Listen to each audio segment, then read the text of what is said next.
Guardian down.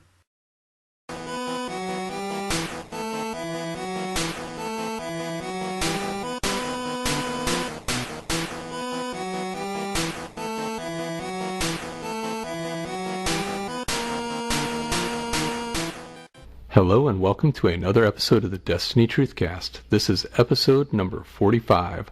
I am Lost Souls, and today we have our second in a series of episodes with community guests that are creating content on bnet. And with us today, and if you're watching on the YouTube video, you'll have just seen the work of two of our guests. We have from Destiny Mimimations, ChrisOfThe Dead and DarkEcoKat. How are you doing today? Doing well.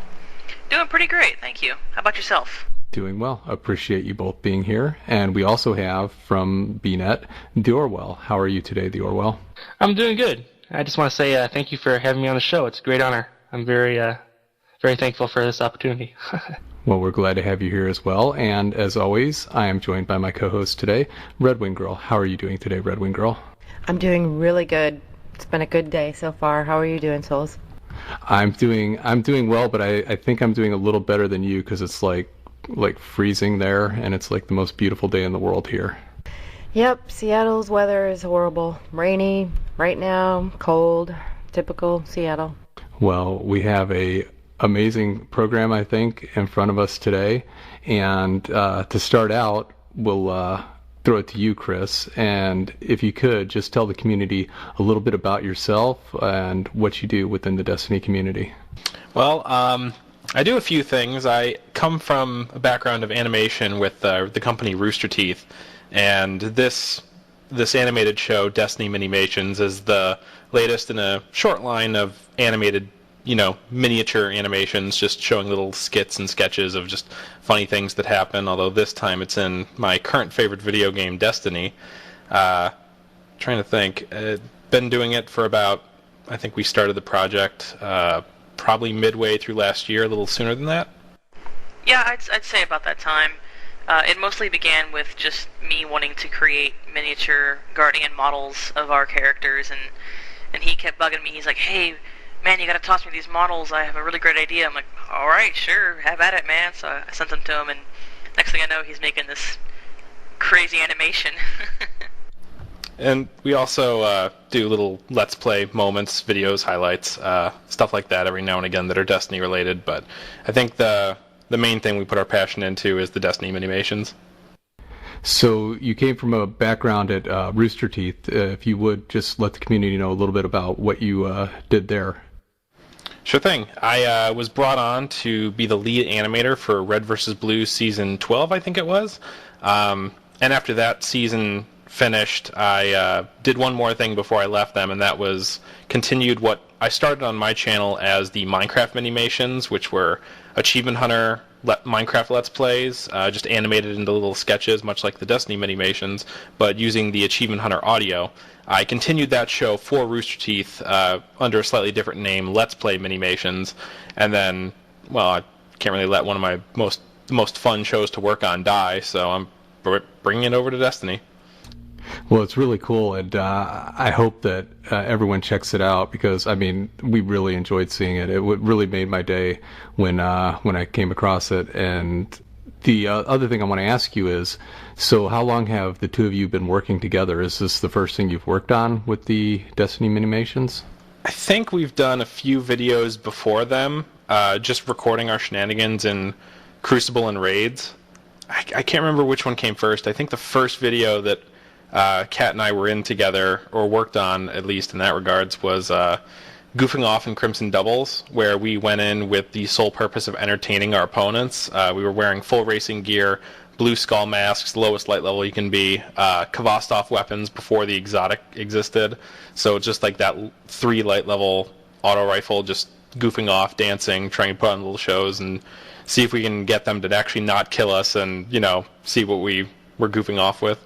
But I think we started, it was 2016 that we started formally working on Minimations. I can't remember exactly the time frame, but I know the first episode took us about 2 months, I think. So how did you two meet? How did you hook up and decide to do this together? I think it might be best if Kat answers that question. Yeah, so I've come from a background of 3D character art and design. I've always wanted to work on video games, and so there was this, just this little known company by the name of Rooster Teeth, and I was very much driven with the idea of working for them. I dreamed every day about getting to go to their offices and make animations, or at the time they were just starting to assemble their video game team to work on the Ruby Grim Eclipse video game, and I tried to meet people, and I finally ran into Chris on YouTube, and I was like, hey man, can you look at my stuff? Can you help me get a job? And we got into Skype, and I was like, look, if we wind up friends, that's cool, but I really just want to get a job, and I don't know, he and I just clicked. He told me he was playing this game Destiny. I was like, I play Destiny too, we should hang out. What console? 360. 360, hey, let's go play Destiny. And then, from there we just started hanging out like every day, and it was just a ton of fun. That's really cool. I'm laughing because it sounds like it was, for you with Chris, it was like, well, it's good that we're friends, but I really want a job. It really was. I really wanted to work there, and I was trying desperately to make contacts with anyone, which is probably the wrong way to do it. So if you're out there and anyone knows a better way of getting a job, do that instead.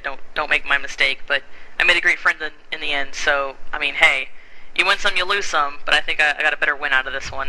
Heck yeah. And isn't that something that is just so amazing about this game? And it's the same thing with RedWingGirl and myself. We met through this game and have become really good friends, and it's something that, again, this universe puts us in this position to meet people from all over the world and let players bond from all kinds of different backgrounds and different places on this globe, and it's just something that's really cool about this game. Yeah, I mean, thanks to Chris, I met my girlfriend, and we met her through Destiny, and my first night meeting her, we did VOG together as a group. It was just kind of funny because me and Chris and another friend were hanging out in Skype, and we tried to message a fourth person to get him into the Skype call to hang out, and he's like, oh no, I can't, I'm playing Destiny right now, and we're like, play with us then, we're playing Destiny too. He goes, no, I got 2 friends. I'm like, you got 2 friends? We got 3 people? We got 6 people, let's go raiding! And that night we all met, and we've all been a clan since. So I love Destiny. I love the community. I love everything about it. Really, we complain and we groan and we get mad about the salt or like the bugs or the weapon balance or the quote unquote meta, as the Crucible people will tell you. But at the end of the day, it's a game that brings people together, and it's a game that gave me the best friends I've met to date, and people I look forward to meeting very soon again at RTX. And not even Destiny has... This is like the long line and tradition of just Bungie games with me, where even in Halo 3, even a little bit of Halo 2, just like finding and meeting people who've become friends for like a huge chunk of my life, and it's just... Bungie games just bring people together in a way that I haven't seen many other games do before. Yeah, this is true. 3 of my closest friends that I play with on a regular basis all started with Halo, and it is quite incredible. I mean, all the games that Bungie has put out, they've just lasted for so long, and they have the replayability that just allows you to keep playing with your same friends and getting to know them and getting to, uncover all the fun stuff that you can do in all those games. And I had a similar experience with my friends too. It's pretty incredible. So, watching your Destiny Mimimations, Chris, you are a Titan, and Dark Echo, you are a Warlock. Is that the classes that you play when you play Destiny? Yes, I made a Titan, but I played the Hunter a fair amount, and a little bit less so with the Warlock, but I think at least as of recently, with the Age of Triumph and trying to get all the nodes in the book filled, I've played most of my classes, to a fair degree. I think year 1 I made exclusively a Warlock, Voidwalker, just because, it was so much fun dropping magical space nukes on people. But when year 2 rolled around and the Taken King and the Kingsfall raid were really popular, none none of the people in my group knew how to run the spark at the end of the raid. So I was like, man, I really want to run that. It looks like it's so much fun. And so I started maining my hunter because they could do it like the easiest. And I was like, man, this is so much fun. And now I play my hunter almost exclusively. Even right now, I'm currently just kind of running around the Cosmodrome doing some patrols. Well, you know, everyone knows the Warlock is the master race, but no, the Hunter's cool. And when we ran King's Fall, I was playing my Hunter a lot at the end for the same reason, because it was so much fun to go up and run the Spark. And I guess that was the Hunter role. So when I did that, I got to do it. So that was a good time. But it was so much easier as the Titan. No one let me do it when I was a Titan, just when I was on my Hunter. Well, Titans could do it the fastest, but yeah, I think the Hunters had the most precision for their jumps. The Warlocks, I think all three classes really have their moments where they shine. Like like I said, we all have our little arguments about like, oh, Hunter Master Race, Warlock Master Race, but the truth is, there's something about each class that makes them a lot of fun to play. I mean, Warlocks get their absurd, like, grenade spam. Titan skating is probably the most fun I've had just moving around in Destiny. It's whenever I'm bored, I'll just hop on with like my Twilight Garrison. I'll do some Titan skating around the Cosmodrome and see how fast I can get from like one end of the Moth Yard to the other end of the Moth Yard just to kill time or something. But then of course my Hunter, if I want to be beneficial in like a raid or something, having that tether is just incredibly helpful. Well, and for the new Crota raid that came out, Celestial Nighthawk is very handy for that now too. Yeah, RWG was doing the Golden Gun with the Nighthawk on the Oversoul when we were playing last night, and like our dozenth Crota run this week, which we'll get to later, and it was working wonderfully except for when we got a second Oversoul come out, and that caught us off guard. Yeah, the timing is a little precise on when you got to nail that Oversoul. For those curious, you just need to nail it with a Golden Gun right as he's standing up after the second kneel. So, how long does it take you to create your Mimimations videos, and what is the process that it involves? The time frame, I think it's usually about a month.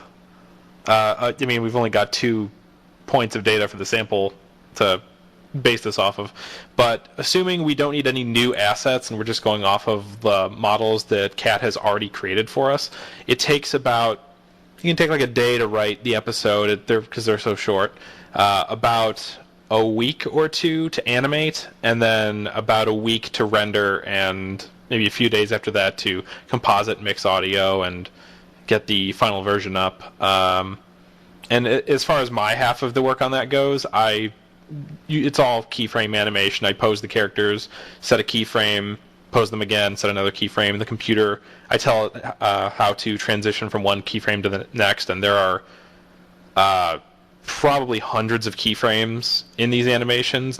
Probably not thousands, they're not that long, but there's just all these little poses that I've told the computer, hey, this is where the character is at this time, this is the pose they're in, and little things like that, just part of the general animation process. So when I came across your work, it was because of our other guest that's here with us today, Orwell. And Orwell, you create Destiny videos as well, and you had one up that was, I thought, really amazing. And I'll include the link in the notes and stuff for people to find it.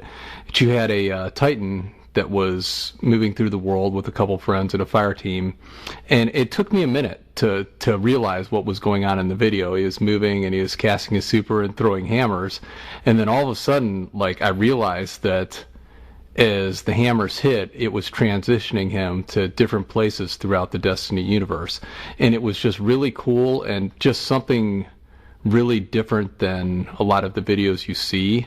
When you're looking up Destiny videos, it's a lot of the 360 no scope, montage snipers and all that. And it was just really very creative and very artsy, and I just really enjoyed it. Well, thank you. That's kind of what I was hoping for when I was making it, because I didn't want to create something that had already been done before. I feel like a lot of people can make a dubstep sniper montage, but that's just me. Maybe I'm just too cynical. Actually, I'm also cynical in that regard. One of my more recent videos was just going absolutely nuts in After Effects with over-the-top effects that you can barely see the clips beneath them, just silly montage stuff, and even to even like have more fun with the medium, I just made the clips of just like stuff that wouldn't be considered very highly skillful, like hammer multi-kills with a Titan and shotgun kills and stuff like that. Yeah, those are the most fun to edit for some reason. I don't know why. It's just something about it. It's more fun than sniper montaging. And Orwell, if you could, just tell the community just a little bit about yourself. Well, I am an Xbox One gamer. Xbox One for life. But currently in the content creation, I'm kind of trying to find my place. You know, I've streamed quite a bit and got a pretty good amount of followers, and I'm doing the same thing for YouTube, trying my hand at that, and I'm kind of going to see which I like better and maybe find some way to combine the two. But really, I think what I put my passion into right now is running my clan. Me and my brothers made the Holy Hymns of Mercy, and that started a while back. I want to say sometime around House of Wolves, I think. It's been a long journey, you know, having new people to jump in, and it's something I really love is, you know, helping this clan grow from something that was just 3 brothers to this really big community of people that just have fun in Destiny. So what is your Twitch channel name? Is it the same as your gamer tag, or how do people find you? Yeah, it's the same as my gamer tag. It's actually, I use my gamer tag for all social media, Twitch, Twitter, YouTube, all that kind of stuff. So the question of the day is, what do you main and what's your favorite weapon? That's kind of a tricky question. Before I hopped on, I was maining a hunter on combined arms with the Amalon Kayaktus, I think it's called. And I really love that weapon, you know, to answer the weapon question. Classes, hunters have always held a special place in my heart, you know, just the precision and just kind of like the jumping and the movements. I just really like being able to control and be very precise with my movements and stuff. Titans, I mostly use Titans more for PvP, so kind of Titan/Hunter main. So what made you decide to create that video with the Titan as opposed to the Hunter?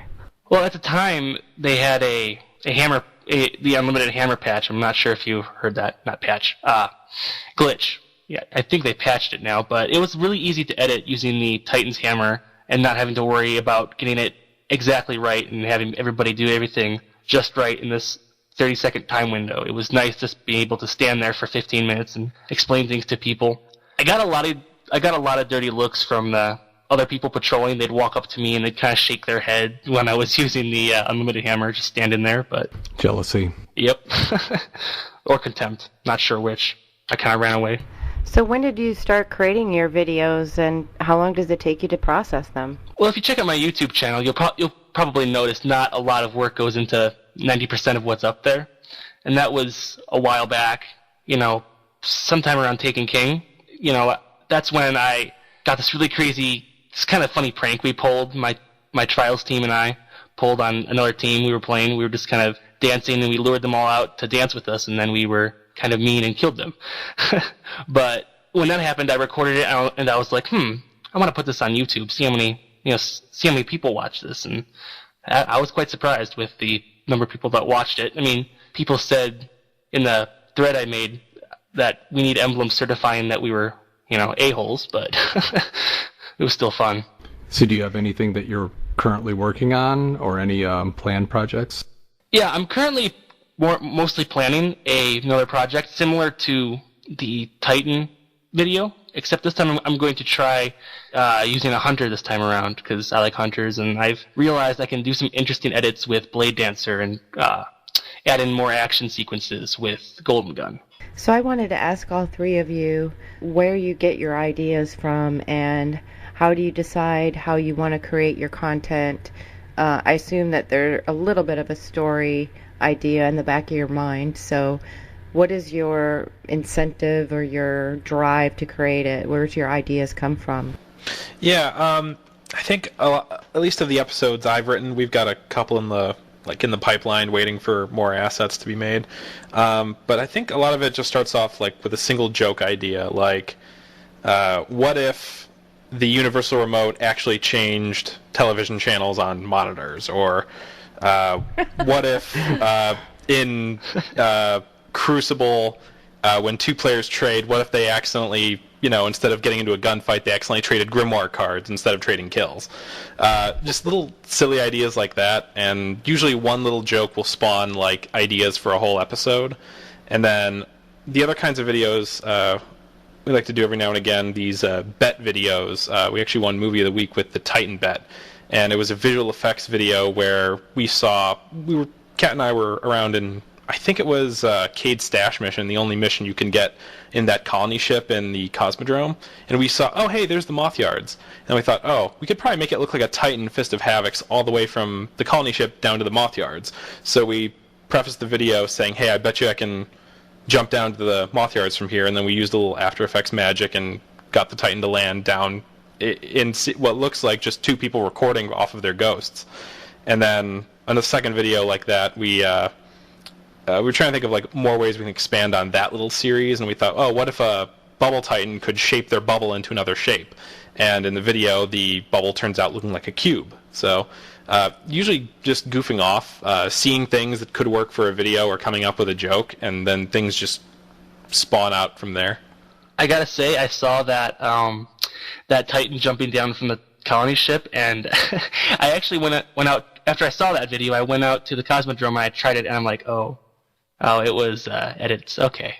Yeah, for that we pretty much I think took a freeze frame of the background and tracked that into the background over the Titan, and then I cut out a single frame of the Titan leaping down and just animated that to go down, crash, and get smaller, and then we just cut to on the ground in patrol, which I think we waited there for like 30 minutes waiting for the time of day to change to look right, and just had somebody jump up really high, Fist of Havoc, and then recorded the last half of it. Well, it was really good. I honestly thought you guys actually did that. I'm like, what? This is possible? One other thing, you put up your post with your Titan video, and I came across it and I thought it was really great. And then I found a second post of yours where you were actually, saying people need to check out the videos from Chris and Dark Echo, and that's how I was introduced to their work. And so I thought it would be pretty cool to try to get you all here today, because it seemed like you're a fan of their work, and so it seems like you have been watching their stuff and do appreciate it, and have for a while. Yeah, I really like their Mimimation series. That's when I first noticed, when I first really started watching them was when I was just scrolling through the community creations. I saw that. I'm like, oh, that looks kind of interesting. So I clicked on it, and I was really amazed with the job you guys did. It was really good. And the sprites of the characters really reminded me of the Nintendo 64 characters from like Super Mario 64, and that was one of my favorite games back in my younger years. So yeah. Yeah, we have Kat to thank. He wanted to. There's a video project he has ideas for that we're probably not going to discuss because we want it to be a secret for when it does happen. But we essentially, for this video, he needed PS1 era looking Guardians, and I think he cranked out the rough models in a week, and he got the first two ones textured pretty quickly, and then from there we've been making those videos with those two characters. I think next up is a hunter, right? Yeah, probably gonna be a Night Stalker or a Blade Dancer, just because we've got another video idea in the same series as the Warlock versus the Titan. The little Blade Dancer's gonna come and crash their party. So, yeah, I love early PS1 / like Nintendo 64 era graphics. I love the sharpness of the textures and just the way the characters are designed. And I wanted to kind of create some characters that were an homage to those days, because that's what I got into gaming was around that era. Because I was only, I'm 26 now. I was probably like I think 7 at that time. So it's always been like a huge inspiration of mine. So Kat, you seem really driven by this video making process and all of the content that you and Chris have created. And you had said earlier that you met Chris pursuing employment. So what are you doing now? Are you going to school? Are you currently employed in that field, or what are you doing to, I assume, spend the rest of your life doing what you love? It's actually, my case does not fit a lot of what you expect. I'm actually self-employed. I have been since I was 15. When I was 15, I discovered, or at least I was introduced by way of a friend, to a game called Second Life, which has a bit of a sordid reputation these days. I mean, it's famous for a lot of pretty questionable content on the internet, which I won't discuss here, but it gave me the opportunity to do something that no other game did at the time, and that was kind of take my imagination and turn it into something that you could see moving and walking and talking and interacting with the world. And it opened so many doors for me creatively that I just realized I had this passion for 3D modeling. And because of Second Life, I've gone on to learn programs like Autodesk Maya. I've learned Pixelogic ZBrush. I'm pretty well versed in Blender and Photoshop, and there's even more complex suites that I've been learning recently that are like industry standard.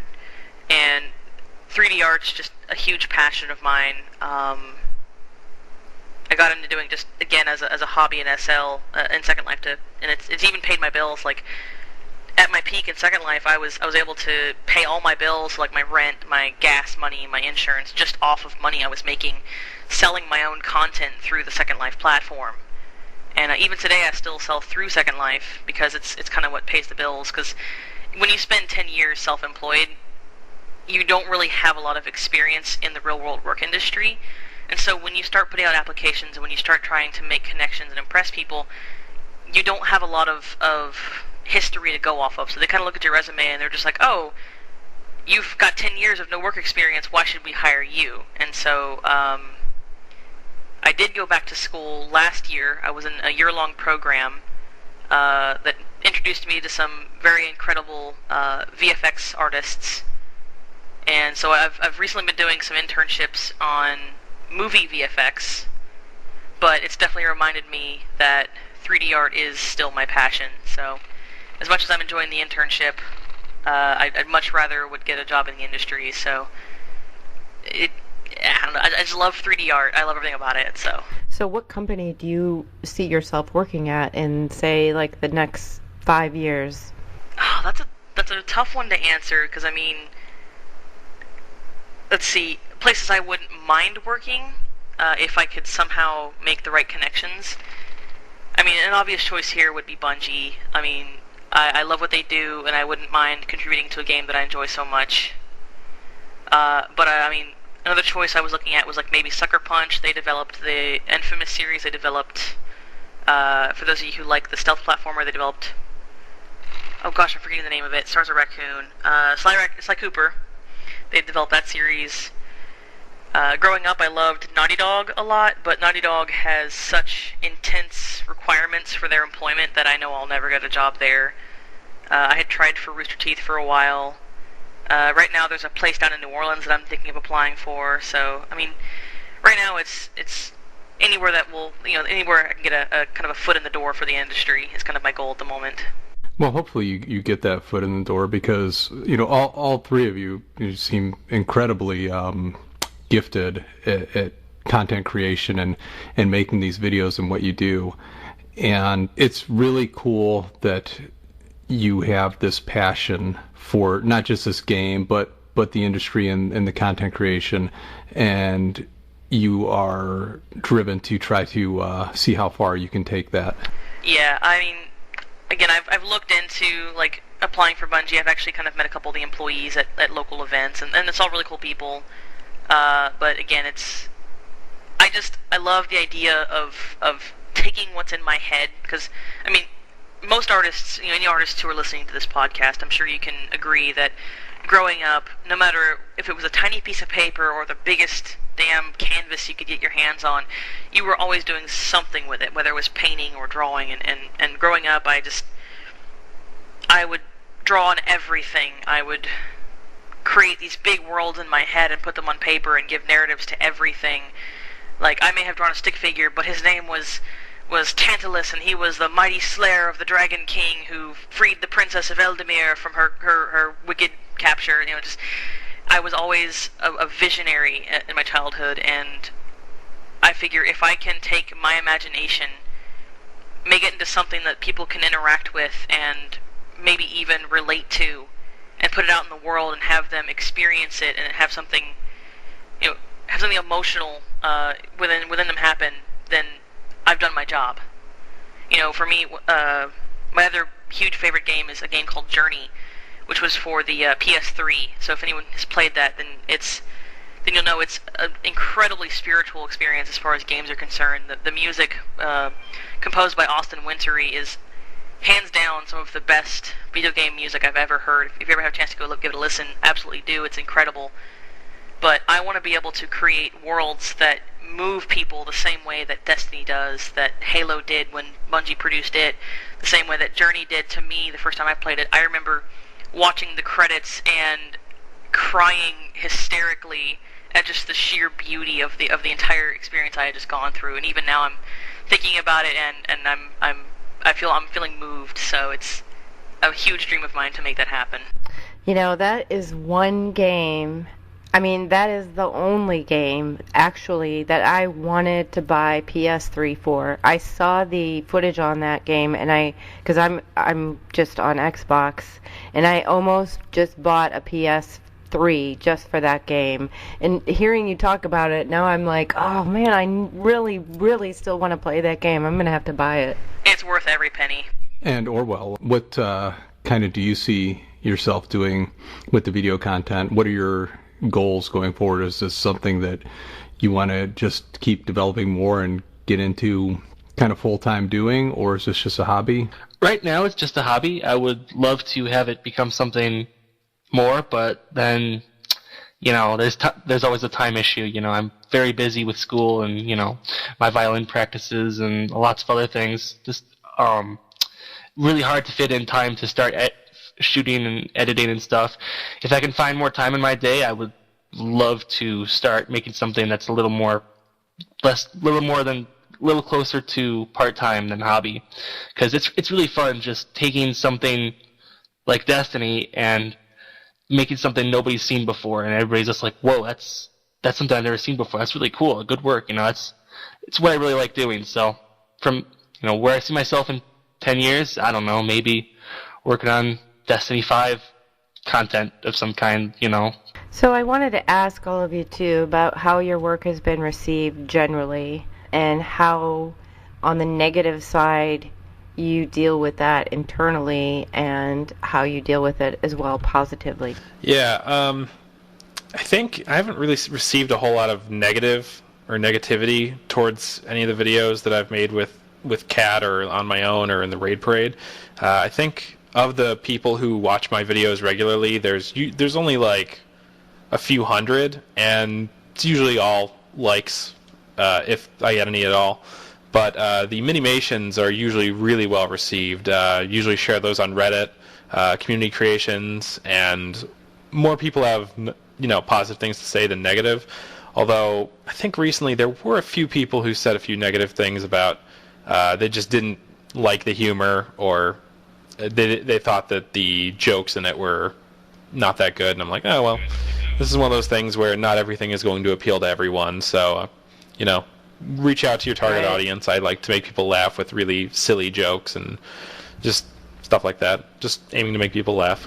Well, as a content creator, and also going back to what you were saying, Kat, I'm a musician, and I've written songs for years and albums and put out content on the internet that is there. And as an artist, I think each of you would agree, when you create this content, you put a huge chunk of yourself into it. And I don't think that people maybe that don't create content, aren't an artist or a video creator or whatever, don't realize how much people invest of themselves in these things. And as much though as you would like people to listen and be moved, it's also something that I think it's just cool to do for yourself, for maybe your friends, just to see and appreciate. And it's cool when people respond and you do get those likes and those views, but just the process and just creating the content itself is pretty rewarding as well. Oh, absolutely. I mean, sometimes people, such as in Orwell's thread on BungieNet, thank you again, by the way, Orwell, for the generous community feature recommendation. We were incredibly humbled by your feature personally. But I mean, there were some commenters who were like, "Oh, this is stupid," or "This is silly," or whatever. And I'm just like, okay, well, I challenge you to do something on your own. Then, like, I consider creativity or just artistic talent or anything along those lines to be a little bit of a superpower.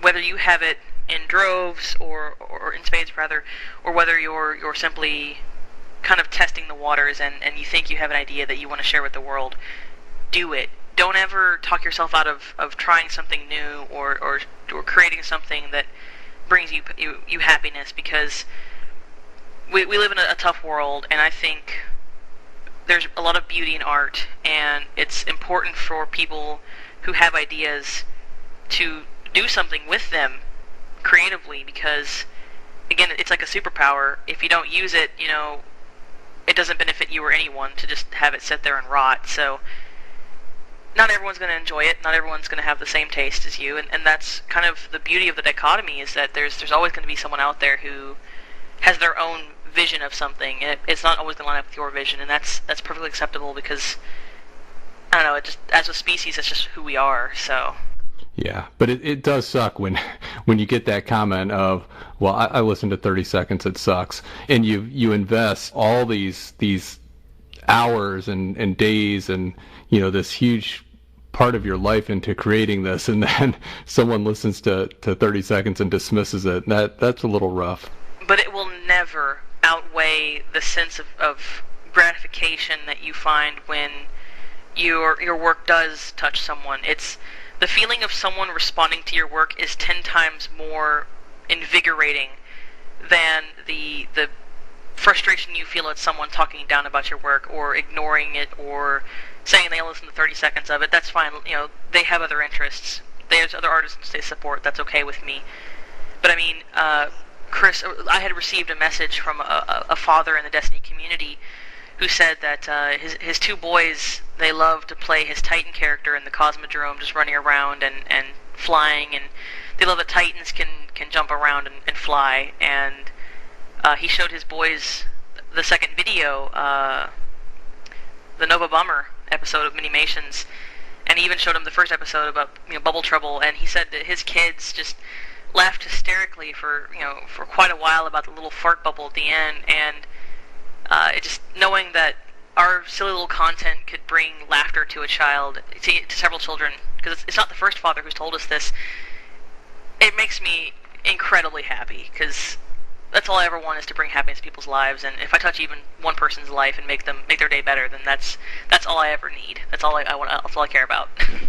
Yeah, and first, to kind of answer a little bit about what Souls was asking, how do we respond to negativity on our videos? I personally find that I don't know if you guys feel this way, but I kind of find it kind of drives me a little bit. Kind of gives me a little more focus when I see a lot of negative comments. I'm like, okay, well, I'm gonna do better. I'm gonna, impress this dude. Maybe not do it for him, but just for me. When I know I can do better, I don't know. It's just getting a lot of negative comments. Sometimes I don't know why. It just gives me focus and drive to do better. Well, I have to say, you guys' stories are pretty inspirational. I mean, it sounds like the dedication that you all three have is incredible. So, Chris and Dark Echo, where can the community find your works on the internet if they want to go find the videos in your work? Well, my YouTube channel, which is at the moment the home of both my content and the Raid Parade, which is the clan Dark Eco and I are sort of like heads in. It's just a small group of our friends, and we're just having fun with Destiny. The channel is called ChrisOfThe Dead, although I think in some URL links it's ChrisOfThe Dead 360, but if you think you just type youtube.com/ChrisOfThe Dead, I think that should just bring up the channel. And we're both also on Twitter, but we're mostly on YouTube. And Dark Eco, do you have a YouTube channel as well? I do have a channel, but I don't really populate it. I mostly have put just some animation tests up there, mostly as, YouTube is a great place to host your portfolio and demo reel for potential employers, so that way you can just upload the video and hide it and embed it on your web page. But I'd say the best place to find my content is going to be on Chris's channel at this point. I mean, I do have an ArtStation account, but again, that's more towards the employer side of things. So for our Destiny content, you're definitely getting Chris's channel. So I wanted to talk to you guys a little bit about the Age of Triumph and what you all thought about the new content, although it's not really new content. It's the revamped raids and, of course, the book and where you guys are in it. Yeah, I'm still currently at like 76%. I've mostly been trying to help my clan through the Crota challenges and the Deathsinger challenges. And I gotta say, if the Deathsinger challenge doesn't make you angry and cynical at your friends, nothing's going to. Because that challenge is very difficult, and it's really hard to get everybody to coordinate just right. And I don't know, a lot of people have trouble with it, but I'm looking forward to when I can help a lot of people get through that with not much trouble. Have you downed the Deathsinger? I have personally, yes. I've done it a couple times. Same for Crota. I've completed challenge, both of the challenges for my hunters. I've helped a small handful of people do the same, and I'm still working to help out other members of the clan. So, what's your best time for clearing Deathsinger? Annoyingly, it's like 2:07. So I didn't get that 2-minute mark. I didn't make it under that 2-minute mark. Don't mean to brag, but I'm sporting a fancy 1:59. Nice, I'm jealous. It's actually pretty funny because we'll probably talk about the moment later, but Kat just saved our ass one time. It wasn't quite enough for the note in the book, but we completed the challenge. But then I think it was on Friday night we were running on our alt characters just to try and get more loot out of it and get more ornaments. And our friend Derpy, I think he initially went to swing at the Deathsinger with the sword to just almost there, and he didn't realize how far the sword's like slam attack actually goes, and he fell short by like probably 5 feet, and then he was like, oh shit, and then he moves forward, does it again.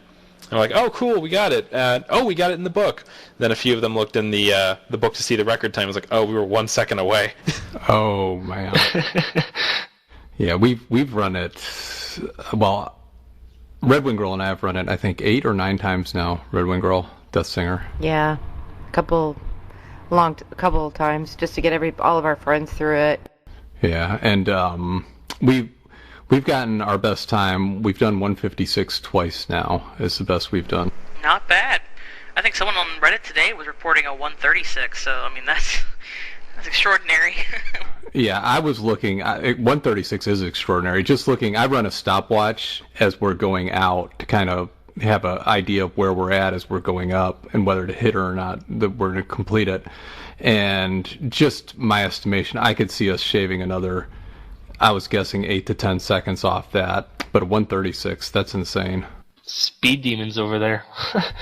So I would like to ask you a question, RedWingGirl, regarding Age of Triumph, because Age of Triumph has given us a lot of new gear, and I know that you are the ultimate gear aficionado. So what have your thoughts been on what we've seen with this release?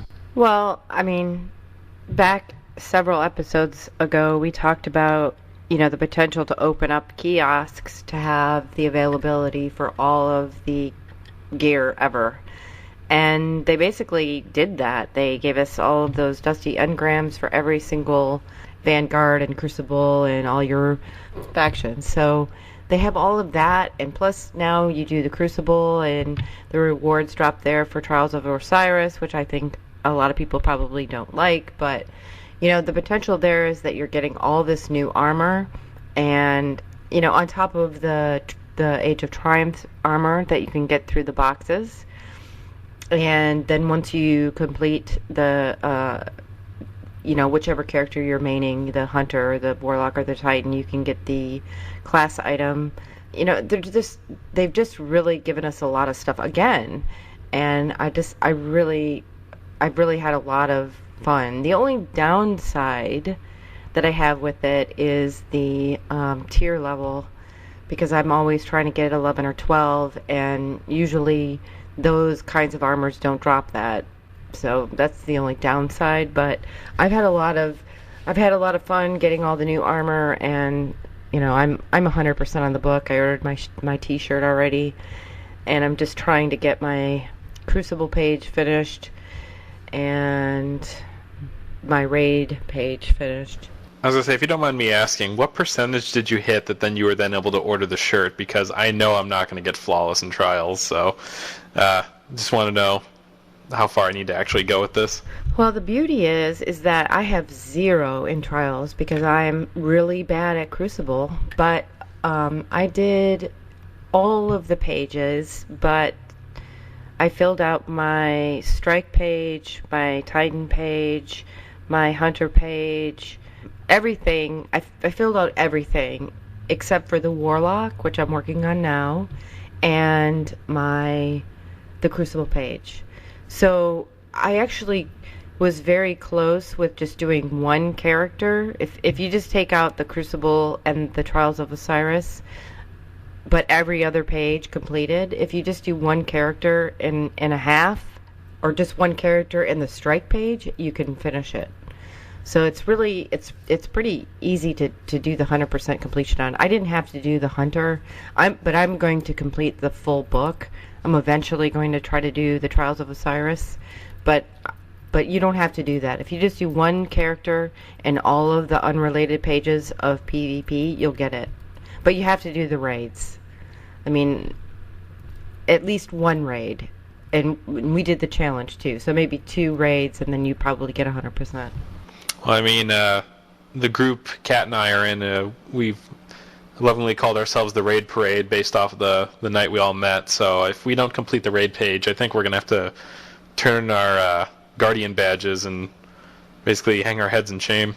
I'm worried about Vault of Glass. They said it was going to be the hardest challenges ever to do, but it's the armor that I want the most and the weapons that I want the most, so I see myself spending a lot of time focusing in on that. But yeah, I agree. I mean, if you're a raider, if you're a PvE player, the raids are where it's at, so I'm with you there. We gotta complete the raids. So is anyone else a gear aficionado? And if so, what have your thoughts been on Age of Triumph and what it's given us? I collect a fair amount of gear simply because, I don't know, since Bungie's made most of it, inaccessible after it drops initially, it's, either grind a lot until you get it, or get it and keep it and just never dismantle it. I've gone to great lengths to collect certain sets of gear just because I like the visuals of it, and I've been grinding Crota a ton with my clan and some randos on LFG, trying to get enough ornaments and enough drops for my Titan to start his gear set, because I love that new Crota's End Titan gear. Those horns just look so freaking cool on the I'm with you. I really want that full set of ornamented gear. I'm getting close. I just gotta finish Crota on my Titan. All the other classes are working on it. What pieces do you have so far on your Titan? Unfortunately, nothing for him. But he's only done Death Singer so far, and I did get one of the exotics. I have all 4 of the Crota's End exotics so far, and I'm definitely looking forward to having some fun with those later. Whenever I run the raid, I tend to main either Gallarhorn, Sleeper Simulant, or my favorite sword, Raise Lighter. Yeah, that was what RedWingGirl wanted the most, I think, was that Titan Crota set. And RedWingGirl, you've got the helmet, the arms so far, and the class item, I believe. Yeah. Yeah, and it's pretty wicked. And gets a lot of looks in the tower when you show up in the tower with that set on.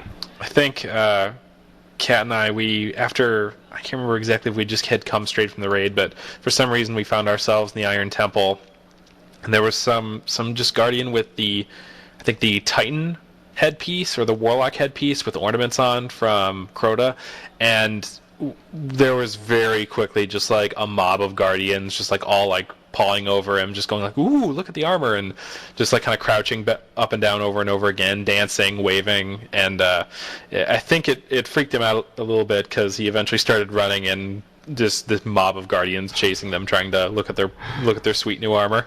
That sounds like something that would make it into one of your videos. I can't remember if we recorded it or not. I think we might have recorded a few just like Xbox DVR clips, but we'll definitely use them for something. No, you should have it during the Crota recording from the other night. So, I mean, there should be at least bits of that. At the very least, I think you were able to record the nerd voice me and Derpy were doing, because that was pretty hysterical.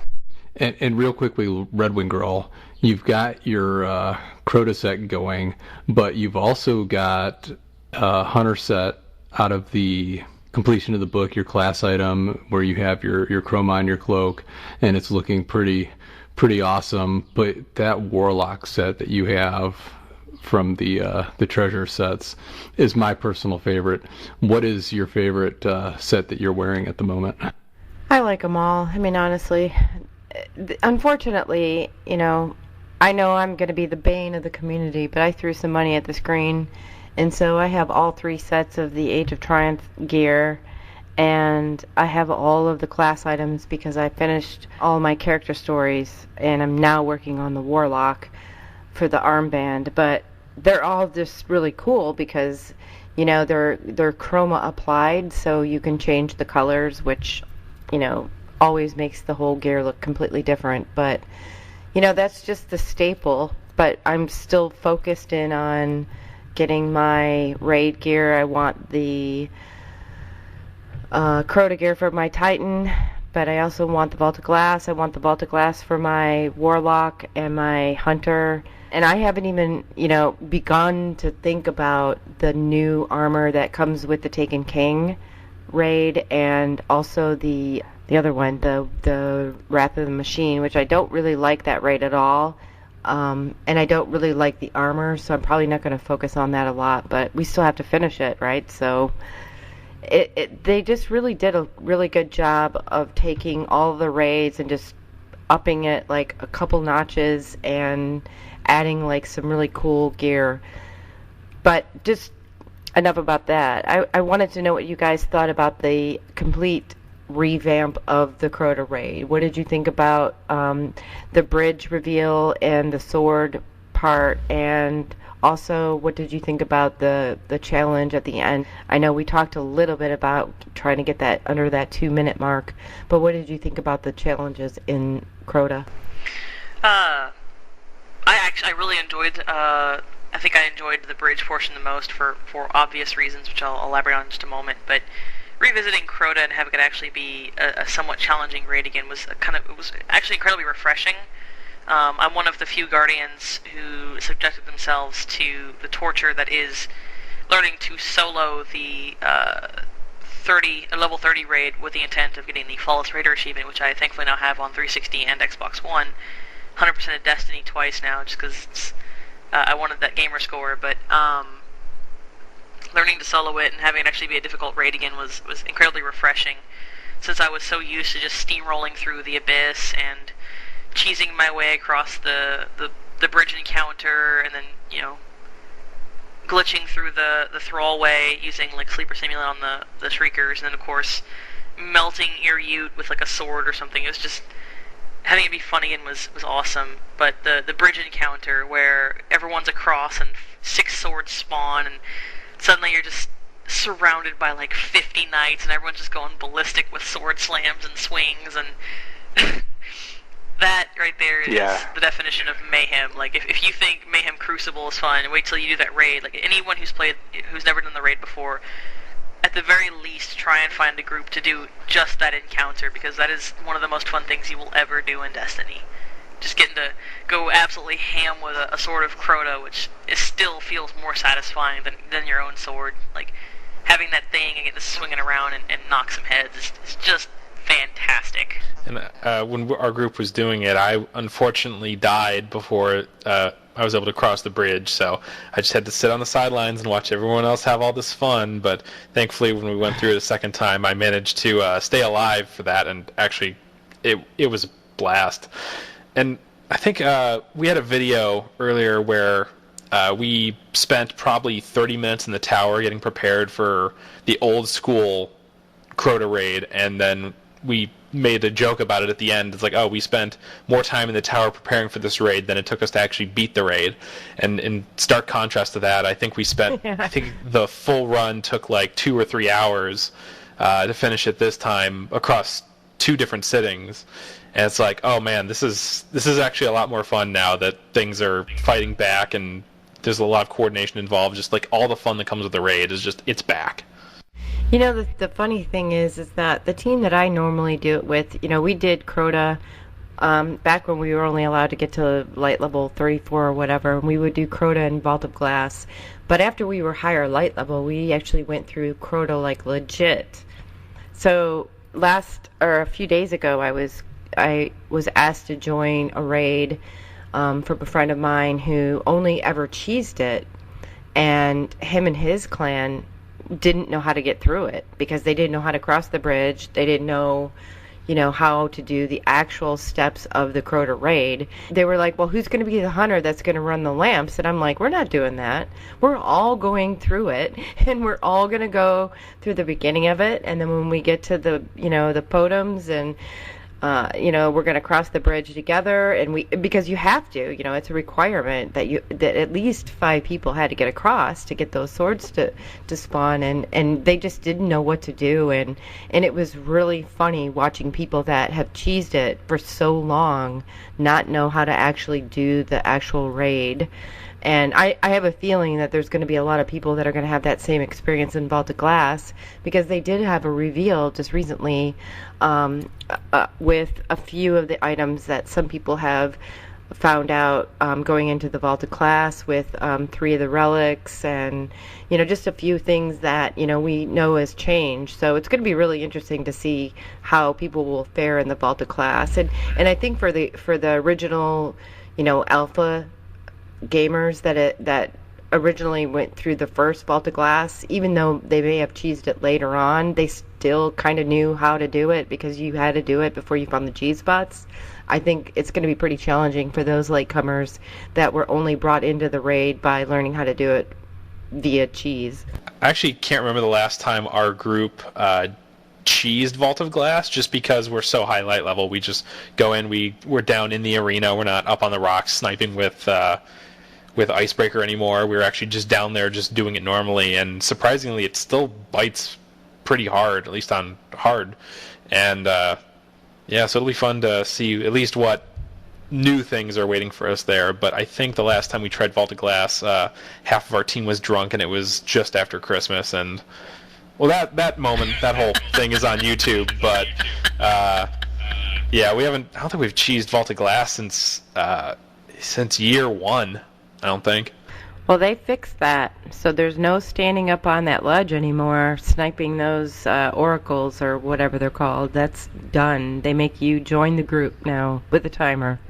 So I'm not sure if anyone knows it, but Mesa Sean did put out a video that RedWingGirl was referencing, and some of these changes that are happening in the vault are actually live now if you go in and run it hard mode with the cheese spots that you're not able to get to anymore. So the patch was retroactive then. It's retroactively gone back and uncheesed the cheese, if you will. Yeah, so if you're up, Chris, like you were saying, with everyone standing up on the ledge with the icebreakers, it gives you the countdown now, joining your fire team in 3, 2, 1 or whatever, and then teleports you down to them. Yeah. I wanted to go back just briefly to the Crota raid, thinking about the cheeses and how, you know, it used to always be, oh, you had to have a blade dancer running the sword because it was impossible otherwise. I thought Bungie's solution to that mentality was really, really elegant and really well done. They approached it from the perspective of, you know, if you drop the sword, at least for challenge mode, if you drop the sword, you void the challenge and you miss out on all that really cool loot. And then, you know, it really made me learn that it's possible to run sword on any class. I mean, yeah, Blade Dance can do it, quote-unquote, the best, because, you know, you can time your invisibility and get it right on his legs, so the moment he kneels, you can, you know, start swinging and get like 4 or 5 swings in. But, I mean, it's starting to look like Titans might actually kind of take that mantle now, because I watched a video of a guy on Reddit. He, you know, dropped a weapons bubble, a blessing bubble, and managed to single sword Crota, you know, from full health to dead with, I want to say it was, he did 12 swings just on his own.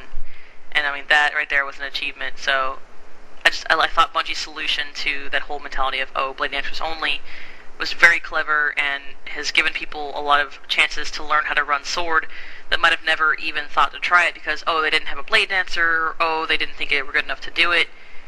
Now that they've increased the length of the encounter from 8 minutes to 10 minutes before he enrages, you now actually have a chance that in case someone only gets 2 swings in, it's like, oh, you ran sword, you did fine, you got some damage, you're not dead, just get back to safety and you're good.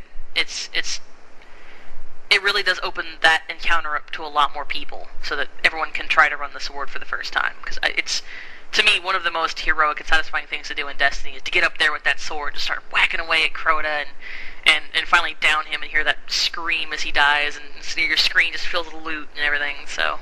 Yeah, it was really well done. I felt like the update and everything, like the way they fixed Crota, like it was way too easy to go through really fast. Now they, like you said, made it so that everybody can participate in it, and I thought that was really well done.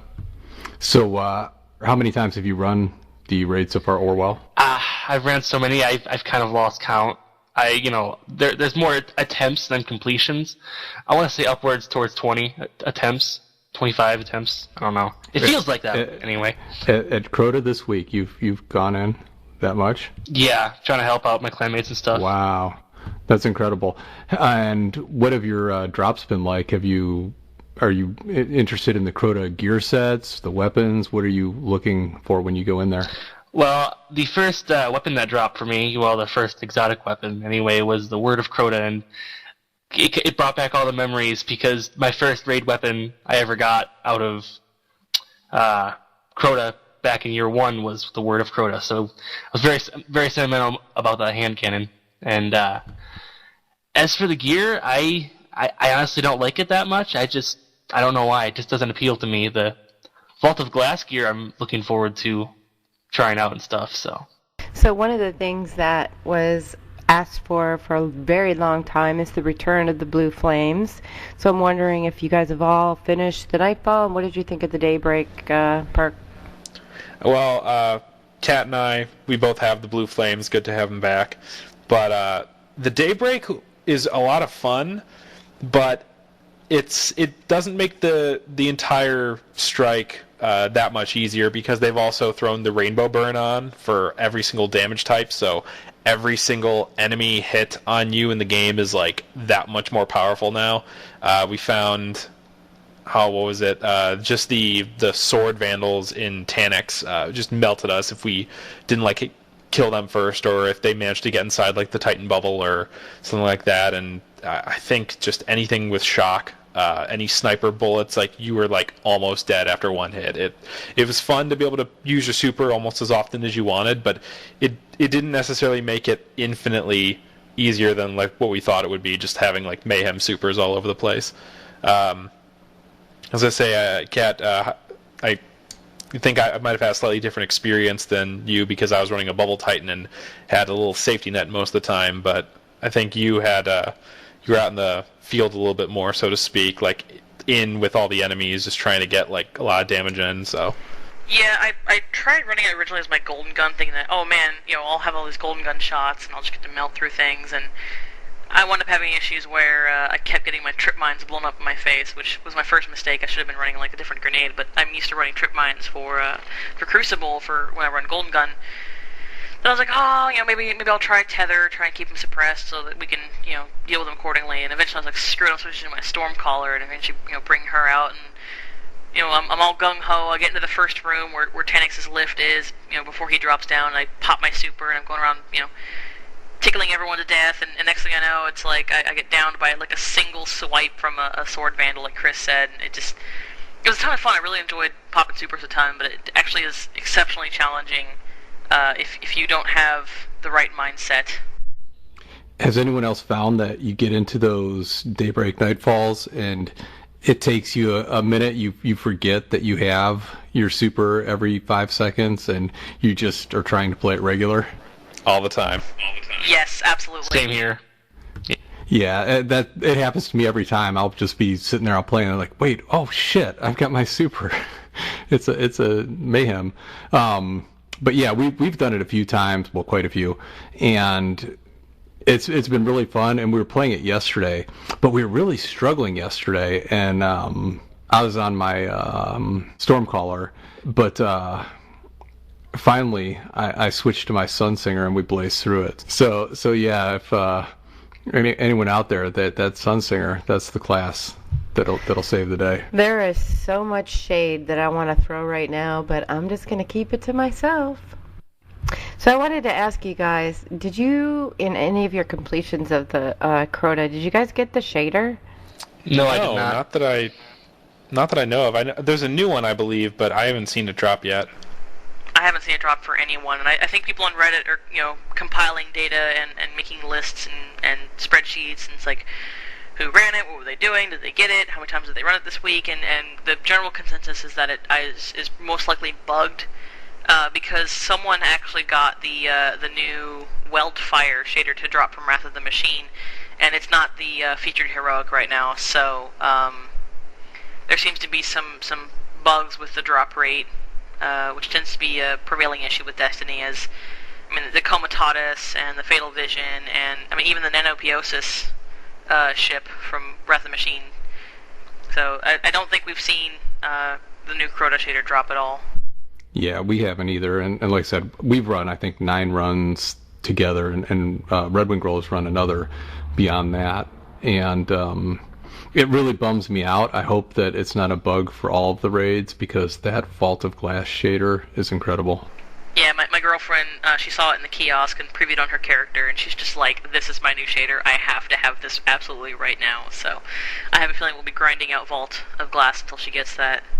Same with Vex Mythic Last, because she's still salty that she's never gotten it in year 1, and she really wants it to drop in year 3, so hopefully I'm rooting for her. What's the new Vault of Glass shader called? The Time Gate, or the Time something. Oh, okay. Thank you. I wasn't able to find it. I'm gonna check it out. I haven't seen it yet, so. So have you guys watched the teaser trailer 1 and 2, and what did you think about it? One, from an animation standpoint and rendering standpoint, it's gorgeous. I don't know if we're gonna expect pre-rendered cutscenes in Destiny 2. If they did, I would be all for it. But holy shit, the hype is real.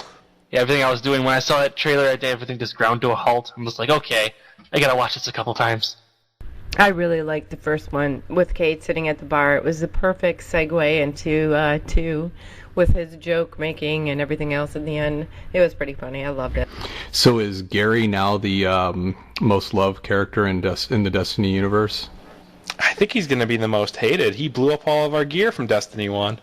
I don't think anyone will ever dethrone Rahul for being the most hated character in the game. Man's been blue balling us since year 1, so that's a tough crown to dethrone there. Yep.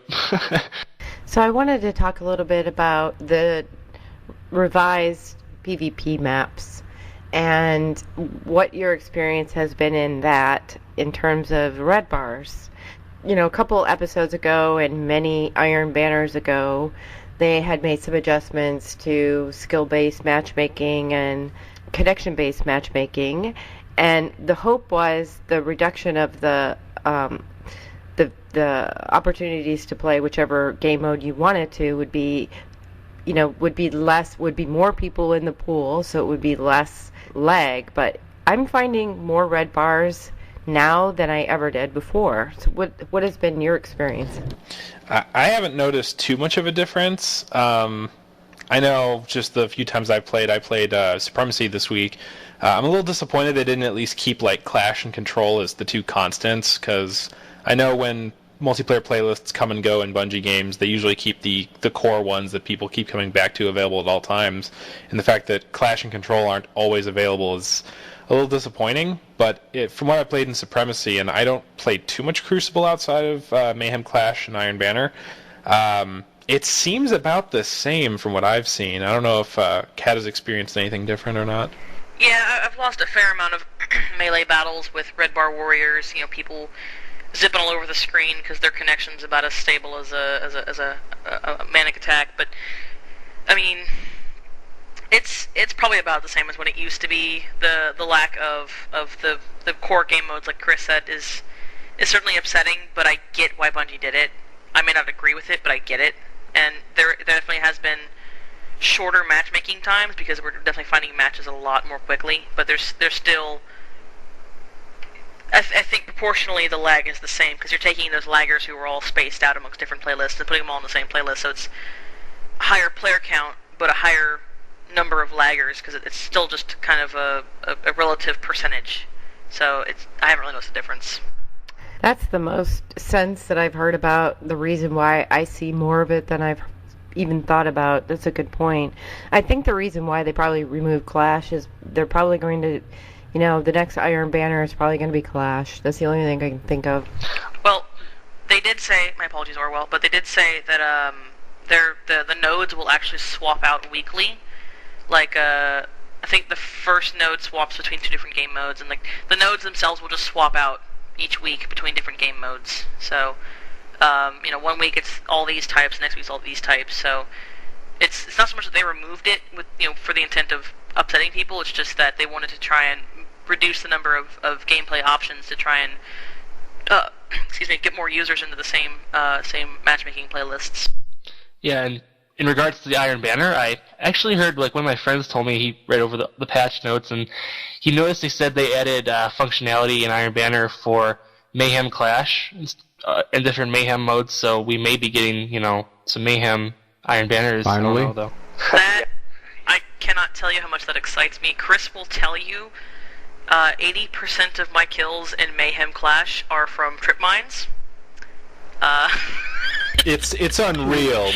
When he is in Mayhem, you can't walk more than 2 feet before you see one of his trip mines, and then you walk another 2 feet and there's another one, and it's basically the ground has like a coating of trip mines, and he regularly gets phantoms, and it's just like, oh my god, people just don't see them for some reason. He's a master of surprises with just trip mines everywhere. Like the next thing you know, 2 people come around the corner, one blows up. Then you'd think the next guy would notice, oh hey, my teammate blew up. I shouldn't run into this hallway. But then no, 2 more come in and he's on a phantom again.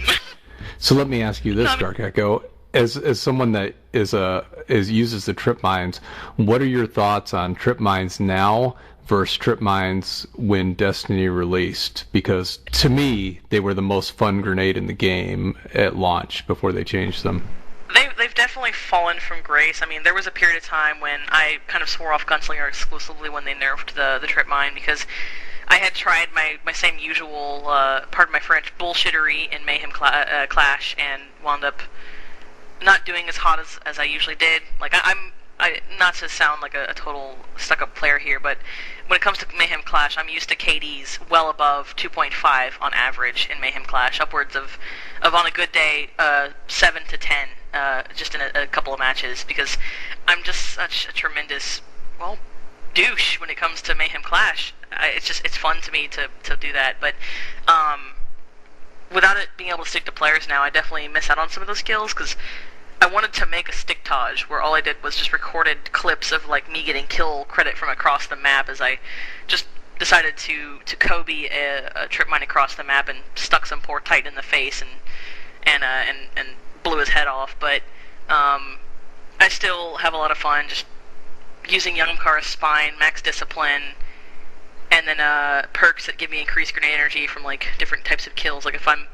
If someone's rushing me, I'll just melt them with a pulse and then, chuck a trip mine around the corner, and it's extraordinary amounts of fun. If you guys have never done it, then I highly recommend grabbing out your dusty Young Amkara Spines and throwing those bad boys on and just going into Mayhem Clash and really ruining someone's day.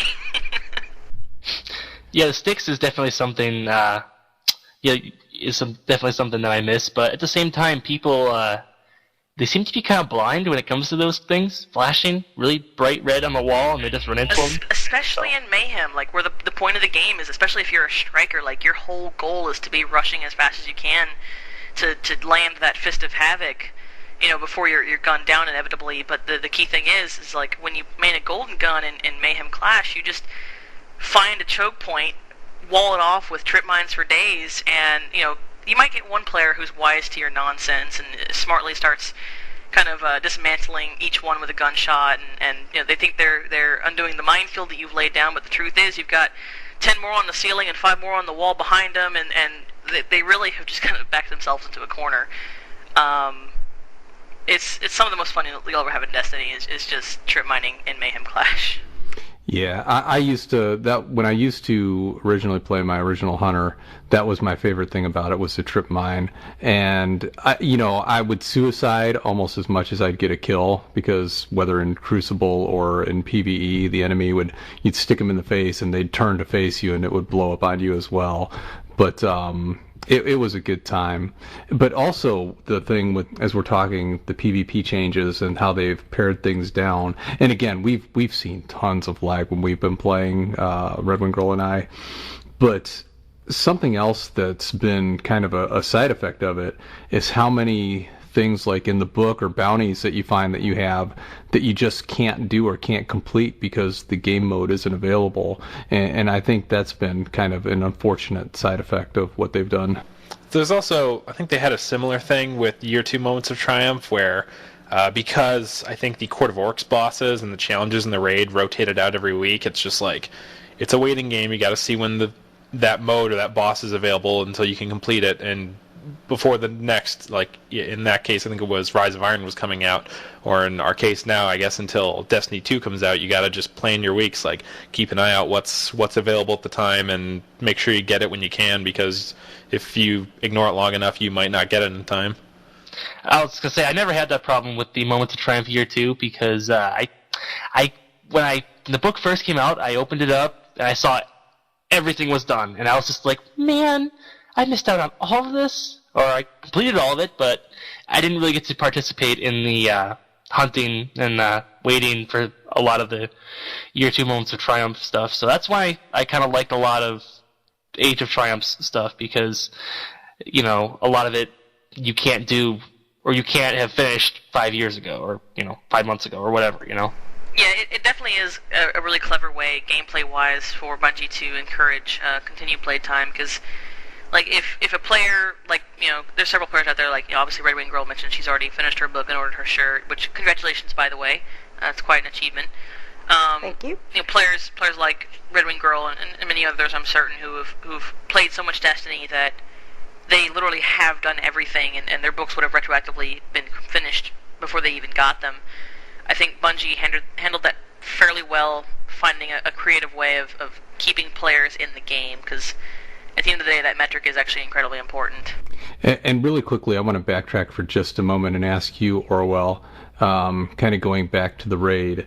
One of the things that people were discussing a lot going into Age of Triumph when it was announced is the weapons, and how there would be the adept versions that were the exotics with the elemental, and then the regular versions.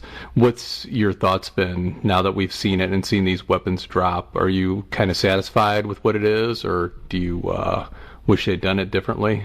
I'm pretty satisfied with the route they took. I like how they didn't give the legendaries primary burn, because the way I saw it when I was thinking about it, when they first announced they were bringing the elemental primaries back, I was kind of like, are all my other guns going to be not as good because they don't have burns now? Am I going to have to be working for that holy trinity of Arc, Solar, and Void? Or, I'm glad they made it an exotic. I mean, I know a lot of people aren't, and I'm probably going to get burned at the stake for saying this, but I'm really kind of satisfied with it. On the other side of things, though, I generally have no motivation to use the exotic, adept versions, because, at least in my opinion, there's already better exotics out there for certain situations. I really love my Raise Lighter. I pretty much never take it off. Raise Lighter, Dark Drinker, Gallarhorn, and, as I mentioned earlier, Sleeper Simulant. These are guns that are so versatile, or in this case swords, they're so versatile in so many different situations that there's very little reason to ever take them off. But I know in the case of like this week is Arc Burn on Heroic Strikes. It's sometimes fun to pull out that old Fourth Horseman and just go ham on a boss and just destroy him with 4 blasts from that thing. But I just don't really see much purpose for the exotics, the new exotics, because it's like I already have other exotics equipped. I'm not going to want to take those off since they're, to me, more versatile. They serve much more purpose. Something they should have done was maybe give the elemental a consumable effect. you could put it onto a weapon. Like, my favorite is the hung jury that they sold during the Taken King. It would have been cool if we could have gone out, completed a raid, and got like a orb of void power or solar power or arc power, and then take that orb and apply it to a gun we have and give it arc damage or solar burn or void or whatever. I think that would have been kind of cool too. That would have certainly made a lot of demand. Like, I could see people grinding the raids for days trying to get those buffs to drop. Like, that would have been cool for sure. So let me ask this, because again, I'm not sure, but I think that it is. They're doing the adept versions of all the raid weapons, correct? So that'll be not just for the Vault, but for King's Fall and Wrath of the Machine as well.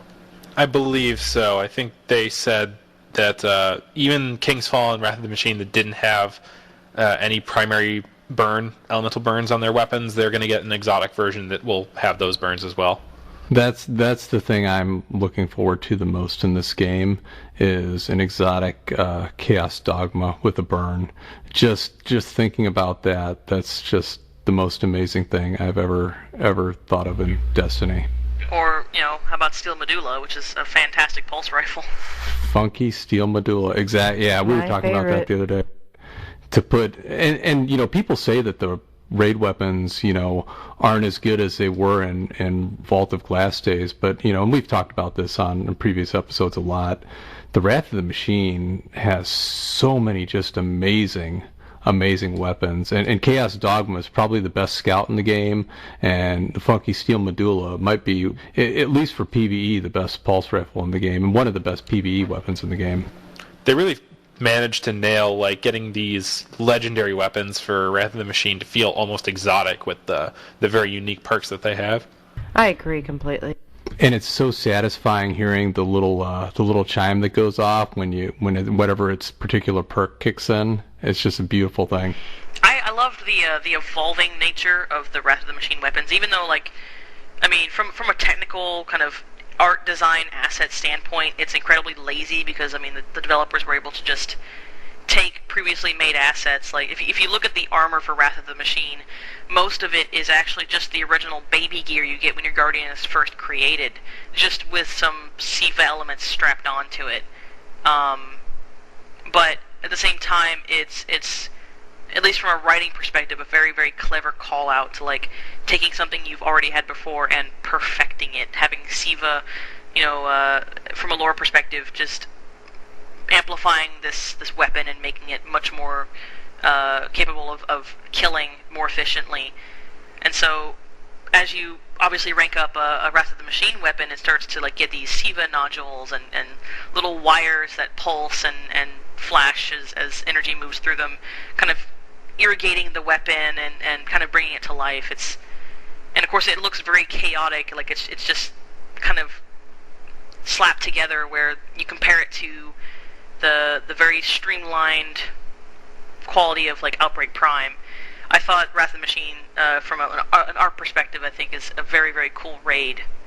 I just love the evolving weapons. So. And real quickly, going to the raids, let me ask each of you before we've gotten to these revamps, each of you, what was your favorite raid, and what have you been looking forward to running again the most? Vault of Glass and Vault of Glass. As much as I love my Iron Banner Year 2 Knight helmet, I think the Vault of Glass Titan helmet is one of the coolest, one of the best designed pieces of armor in all of Destiny, and I'm looking forward to getting that again. I might not run it with the ornament, but just the fun from Vault of Glass, from the first time I was actually able to go through it with a group when I met all these friends, it's just it's going to be so good to get back to Vault of Glass. I'm looking forward towards King's Fall. I don't know why I enjoyed that raid the most, though. I don't know, something about having everybody cooperate and in order to get through it really made it fun. At the same time, they didn't hardcore require everybody to cooperate. You could have one guy distract Golgoroth and take his gaze at the same time, and have everybody else do everything else. Have everybody else shoot him. That's what I liked about it, was just the fact you could have a couple soloists carry a team through, but at the same time the team has to help the soloists. Definitely King's Fall. I think I've run that raid the most. I actually was a Sherpa for it for a short while because I had found a group that had made me really appreciate raiding as a whole in Destiny, because prior to it, I'd only ever raided with the clan, and I recall Chris, in his desperation to finish the Year One Moment of Triumph book, had gone onto the BungieNet forums and requested some assistance finishing some of the harder challenges that we didn't really have the skill to complete. Of course, anyone from Year One will remember the nightmare that was Skolos.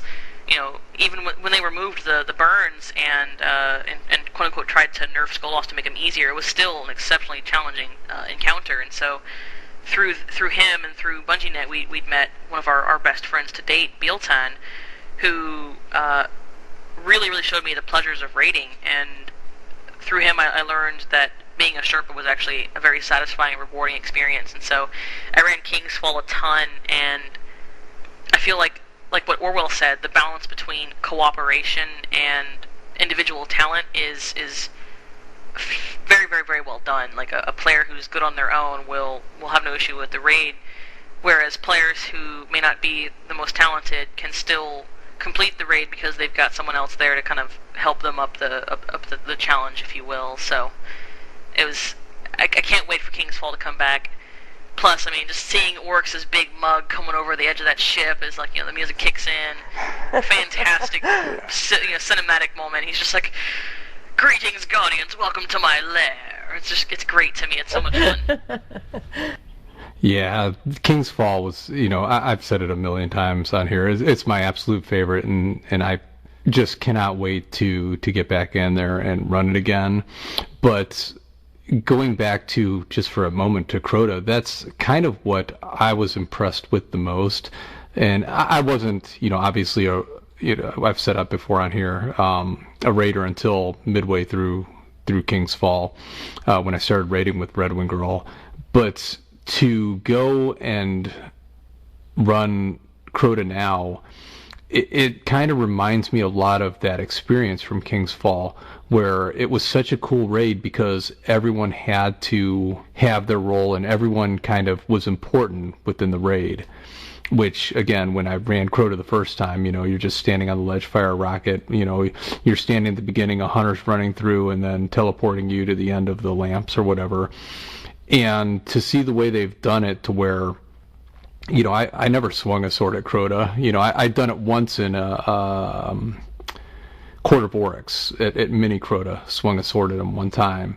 And to be able to do that, because the way Bungie has mixed it up requires multiple people to do it, and it keeps one person in the raid from saying, okay, I'm going to be the designated person that does it, and it forces the raids themselves to let other people do things. I think it's pretty cool, and I've really enjoyed it, and I'm kind of apprehensive about Vault of Glass because I've run it, like I said, the whole thing like twice and don't really know what the hell I'm doing in there. So RedWingGirl's going to be carrying this new a little bit next week, but I'm looking forward to that and hoping that I have a role to play in there as well. I was going to say, my biggest complaint with Vault of Glass, with my clan specifically, is like every time I want to try and use the relic, somebody else jumps to get it first, and I'm just sitting here like, oh well, I guess I'll kill oracles now. I don't get to shoot the fun blast at the Templar or what have you. Well, I'm good with Chris. I'm really looking forward to the Vault of Glass. I'm very nervous about it for some reason. I don't know why.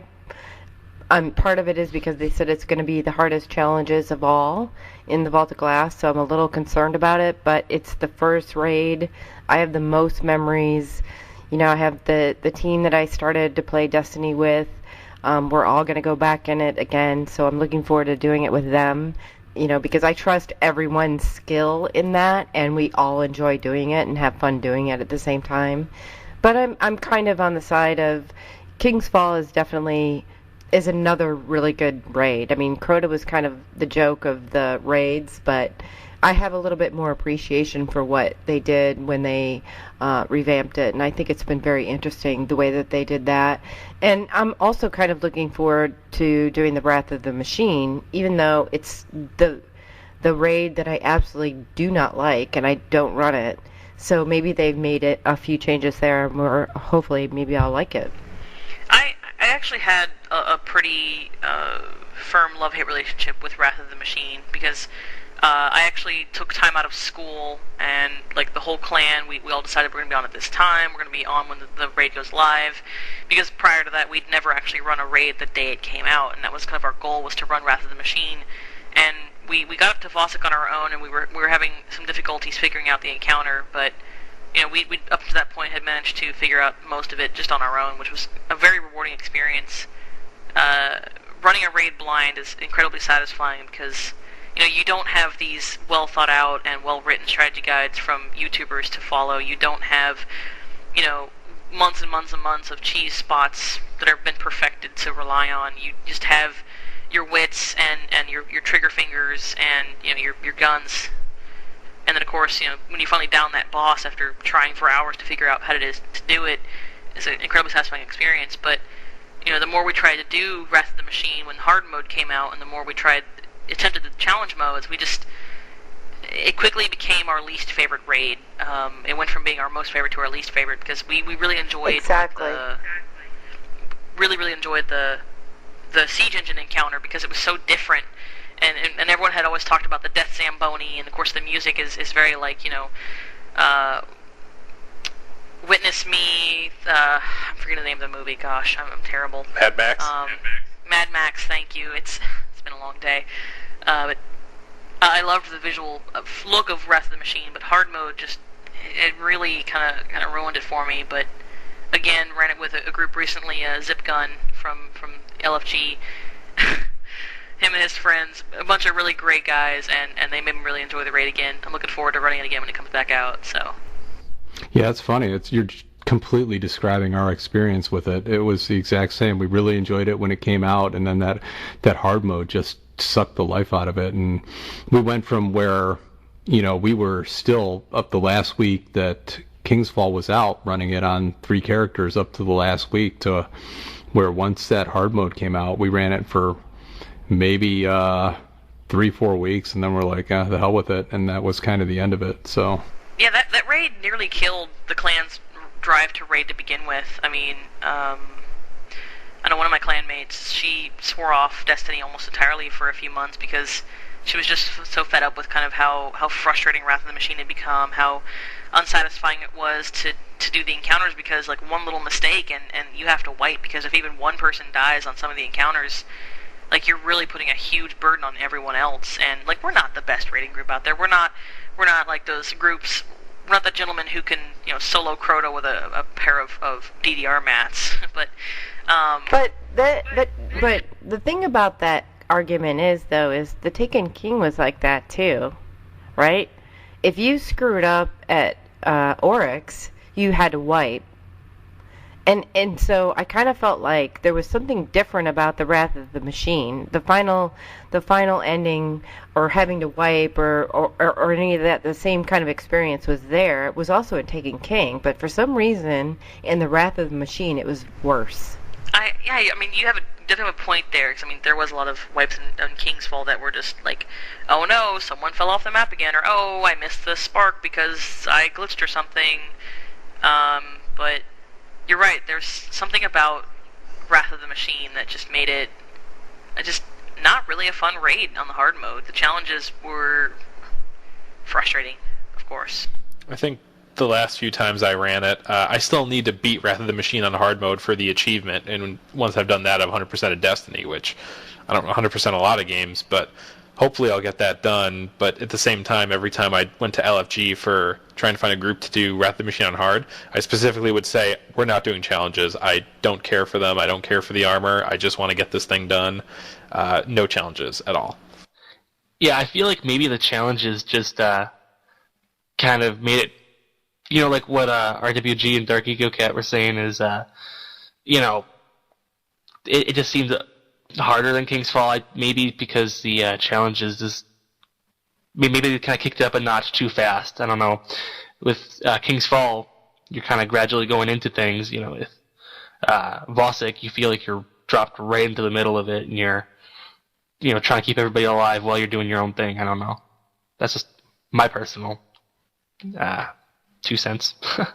Vosik challenge, I don't recall being like, it's not difficult per se. It's I think now that they fixed the bug, because I mean they did confirm that there was like a collision physics issue where one of the switches was kind of embedded in the wall, which actually wound up being the room that I always wound up going to with the SIVA charge. And even though I would point blank that thing with a SIVA charge, it would still, the room wouldn't go off and we'd wipe because like the SIVA would kill everyone. It just access challenge though.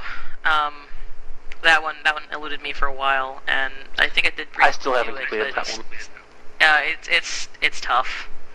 The Vostok encounter just by itself is difficult because I mean you've got so many ads coming at you. You really have very little downtime. Ammo shortage is a really big concern because I mean you're trying to keep back from the enemies to deal with those captains, but at the same time it's like you're running really low on primary and you're out of sniper shots to deal with the monitors, and you can't go up there for even a second because next thing you know there's like 4 drag dropping on your head, and next thing you know it's like, oh, we're at the shank round and there's exploders all just everywhere. It's a very, very chaotic encounter. Access is a little more like formulated, but still very close on timing because I think I don't really recall what the challenge is for Access. I think it's what you have to activate the Guardian empowerment, like the plates every time, was it? I don't really recall. Yeah. Yeah, the timing on getting someone to touch those plates, having someone look out for them while still having people in position to dunk Axis when he teleports was, it's exceptionally, requires a lot of coordination. Yeah, we've never done that one to this day. I think we tried it like maybe 2 weeks, and like I said, we just said the hell with Wrath of the Machine. So hopefully when it comes around, they have made some changes that make it a little more enjoyable. I am excited to run it again though, just to try to get the exotic elemental versions of those weapons. I think that'll be incredible. And real quickly, RWG. I know that you were saying you're nervous to run the Vault of Glass next week. I am. I think it's going to be really hard. But, when you ran it the first time, you didn't have 5 kill souls with you, so you'd be all good this time. Ha, ha, ha. You don't believe in the power of the floof? Moving on. Shut down. I'll tell you what. Anyway, going real quickly to Destiny 2, we talked about the trailers. Did anyone see the GameStop leak that came out yesterday? I know Briar Rabbit put out a video with it. Was that about the expansion dates, or was it about something else? Yeah, it was just touching on the expansions. And just one thing I just wanted to... It just kind of talked about Bungie with the letter to the employees of GameStop. But it had a couple interesting things in it. One was that our journey would take us to New Worlds and back home again. I thought that was interesting to hear, the fact that might be, leaving, maybe the Earth or the solar system, we know it, and then coming back, which to me really kind of got me excited, because some of my favorite, movies or in television works of all time kind of involve that story of, having to leave where you're from and fight your way back home. There's the classic movie The Warriors, where they have to fight their way back to Coney Island. Anyone that's seen Apocalypto. I was going to say my favorite example of that of all times is The Lord of the Rings, where the hobbits have to leave to deal with this great evil, and then they, have to make it back. That whole thing. And even, I know a lot of people didn't like the Hobbit trilogy, but I like that one too. Another good example.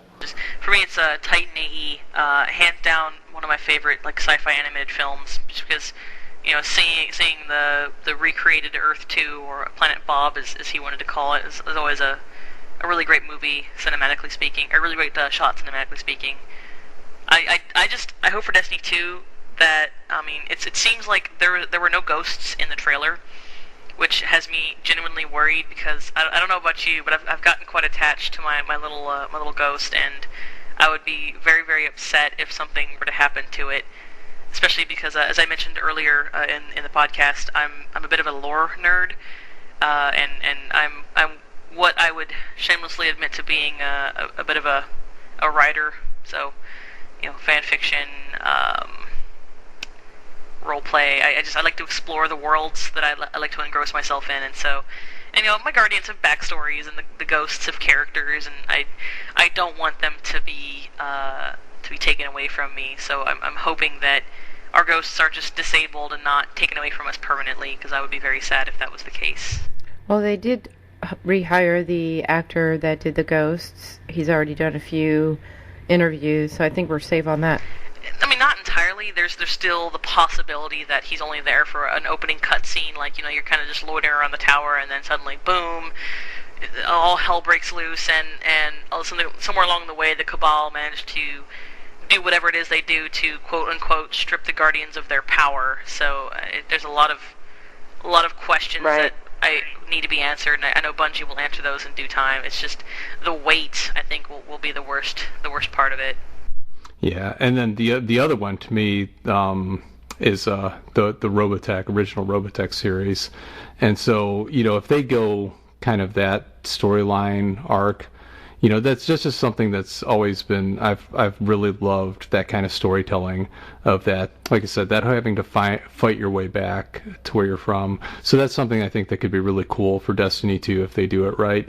And then the other thing that real quickly they had in there was just talking about new players to the system or to the game, and they were talking about how existing players will be able to jump in quicker, faster into the action, and they said new players will have an easier time discovering the fun that has made Destiny a legendary age and making friends that will keep them rooted in the finest community in gaming. More than ever, this will be a game where friendships are made. And to me, that kind of hints that maybe we'll finally see some kind of built-in optional matchmaking in the game. It definitely hints at that to me. So hopefully that's something that Bungie has listened to the community and finds a way to implement into the game. And at this point, I'd like to go to our post of the week, and this is by Pumpkinhead1990 that posted this in the Destiny forums on bnet, and they said, for anyone that's hesitant to join up to 390 challenge raids, and they said, until last night I was you, so I get it. I've never been much of a raider, and I was always concerned that my low light, lack of good gear or experience would hold the team back, but something happened last night that changed my mind. Story time. Necrochasm was the gun I was most excited for with Age of Triumph, and I was super disappointed that it was locked behind the 390 Crota's End raid.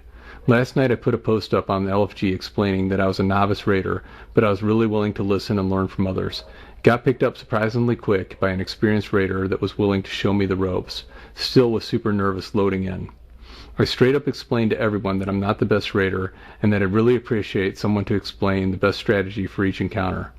I already knew how they worked from YouTube and the 1 year, 1 normal run I'd done, but I thought it was worth stating as I was rusty as hell.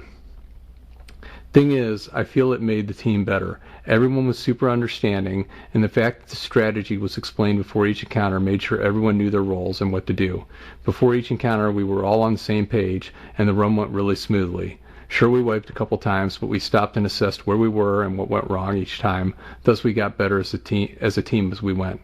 Soon enough, we had cleared all the challenge modes and downed Crota. All in all, it was one of the funnest experiences I've had playing Destiny, and as we all exchanged friend requests and the team broke up, I found myself wondering, why did I wait this long to do this? Even now, I'm not really sure why I feel so compelled to write this giant post, but for anyone on the fence that reads this, get in there and give it a crack. Sure, you may not get the great group first go, but when you do, it's so worth it. At the very least, you're gaining experience along the way. It's worth it. I'd like to speak to that, actually, just momentarily. My apologies. So, I mentioned briefly earlier that I had Sherpa'd King's Fall for a short while.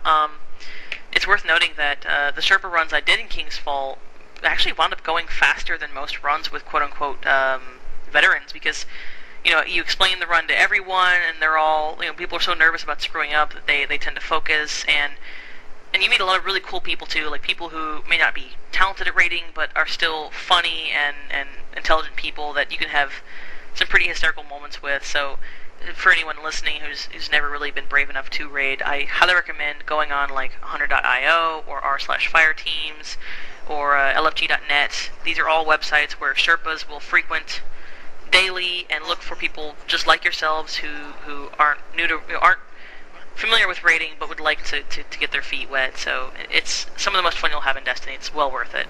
And just the camaraderie when you finally finish that raid that you've been spending 2 hours trying to beat, just with people who either are your friends or are about to become your friends. There is nothing like it. You can win a Crucible match with people and cheer, but when you beat a raid with people, it's its own thing. It's on its own level.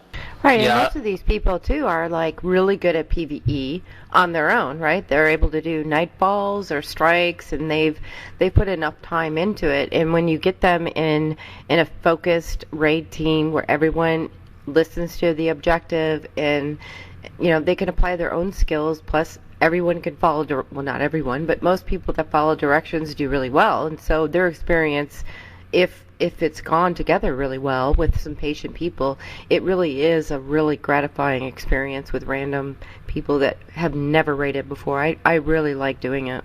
And to kind of touch on what ChrisOfThe Dead said, I think not only just getting out there for all you people that haven't raided before, but for also the people that have raided before and are very experienced at it. I would say you guys, if you feel up to it, for any of you guys listening, you should get out there and try helping someone, because I feel that helping someone through a raid is, or even just a simple nightfall, it's something that gives Destiny kind of a whole new meaning when you help someone and empower them and give them the strength to, complete something they haven't ever done before with any of their friends. It's, like Chris said, it's a very rewarding experience, when you're helping someone through, and it just, for me, it kind of gives new life to Destiny, and that's something I think everybody should at least give a shot at. We did towards the end of King's Fall, RedWingGirl organized a community raid day where we were fortunate enough to get a lot of Sherpas from both the PlayStation and the Xbox on the forums to come together and get a lot of people through the raid, and it's one of probably the funnest things and most rewarding that I think that we've done, and something that I think once we get through through each of these new raids and the challenge modes that I think we want to try to do in the future. So I hope maybe when that time comes, we can reach out to all of you and maybe participate in getting some players that, again, it's content that's so incredible, but so few people have run. And again, for whatever reasons, but, anyone listening, if you can get in there, it's really changes how you experience the game and really changes the Destiny experience when you experience this content.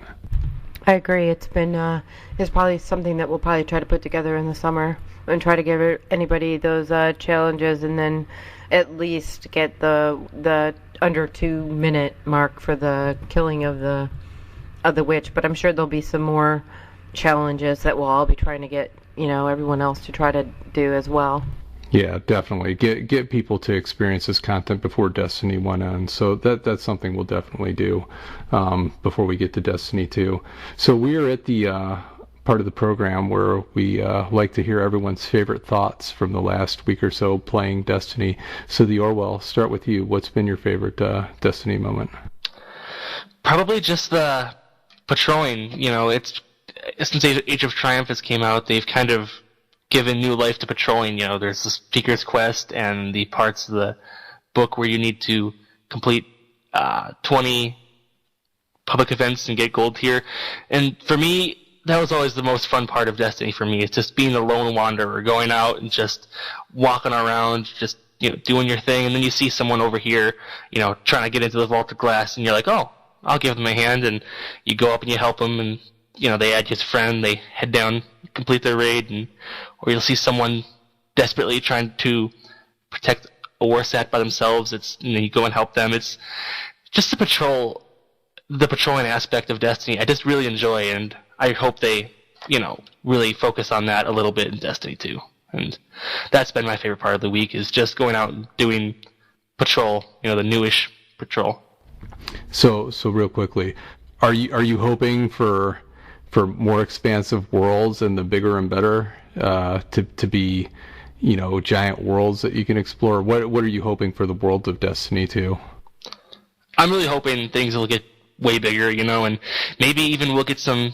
I'm kind of secretly hoping for some sparrows that hold one, maybe two friends, and you can all go cruising around, kind of like the warthogs in Halo 5. Oh man, that would be amazing. RedWingGirl, I could hop on the back of your sparrow, and you could just drive me around the zones. It would be incredible. No. That would be a lot of fun. Or the ships too. It'd be fun to be able to fly our ships around and just, if we want, jump out, and head on down to wherever to wherever location we're over and just chill there. That's what I'm looking forward to. Hopefully they'll put something in Destiny 2 to that degree. Hopefully. What about you, DarkEco? Oh man, I think as for my favorite kind of reflecting on the last week of everything and picking a favorite, I think Chris and I will probably agree on this, but running Crota's End with the clan again, bringing everyone back together, everyone had kind of dissolved into different games. They'd gone into Overwatch or Smite, or one of our clan mates is a really big achievement hunter, so he's been playing Skyrim. Having everyone come back to do the raid was a blast, and of course trying the Death Singer challenge, and where we're going to her room, and I've got the sword, and everyone's shouting. It's like, oh, get her, get her, get her. I'm swinging at her. I miss her. The timer goes off, and we all just die. And I'm just like, wait, I'm a self-res warlock, and I pop my self-res, and I'm sure people have done this before, which is why they patched it. But, pick up that sword real quick, and then just swinging at her, and manage to kill her in one hit, because it was kind of the scripted thing. But it was just a sudden moment of shock, I did it. I killed the Death Singer. We finished the challenge, and we got the loot. It was a huge moment of excitement for me.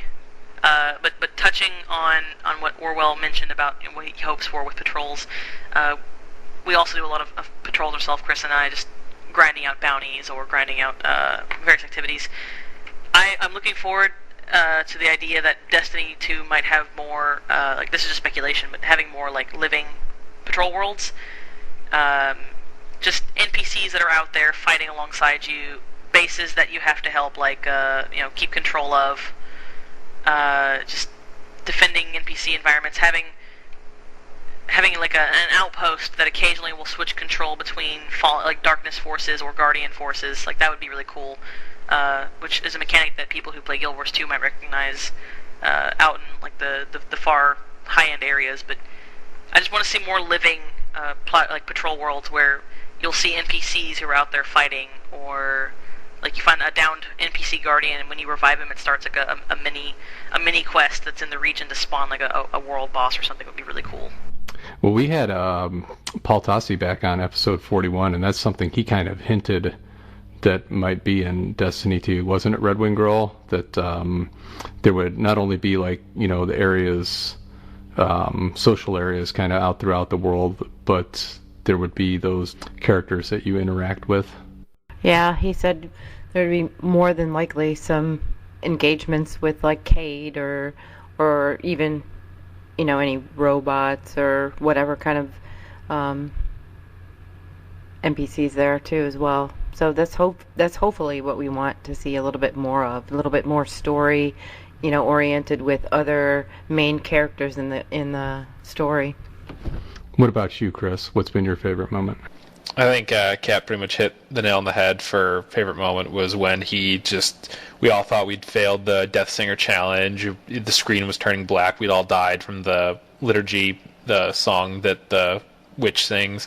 And then he just pops his self-res, and as the screen goes black one more time, we hear the thud of a sword. We see the screen come back. The Death Singer's dead, and we all have loot, and we're all just cheering and screaming, and it was amazing. And also for hopes for Patrol World, yeah, just a bigger living world that's more out there to explore. I don't know if they can do Skyrim levels of exploration, but bigger than what we've got. More things to do in the world than just pick up these little missions that are all the same thing over and over. Just something to bring the world to life, like when you're out in patrol. And no invisible walls and ceilings. No invisible walls and ceilings, or if there are any, they're at the very top of an area that's very clearly I'm not supposed to go past this mountain. I mean, they could solve that with clever ways of killing our Guardians suddenly. Like, I know in one of my favorite games of all time is Jack 3 for the PS2. If you went into the water on the boundaries of one of the zones, you were sucked under by like an octopus tentacle. So it's just like, you're obviously not supposed to go in that area. So they could find creative ways of just preventing our Guardians from going past those zones. Make it in lore, and I'd be fine with that. But just having an invisible barrier slap you in the face saying, no, you can't go that way, is just... It really breaks the immersion and kind of takes you out of that moment.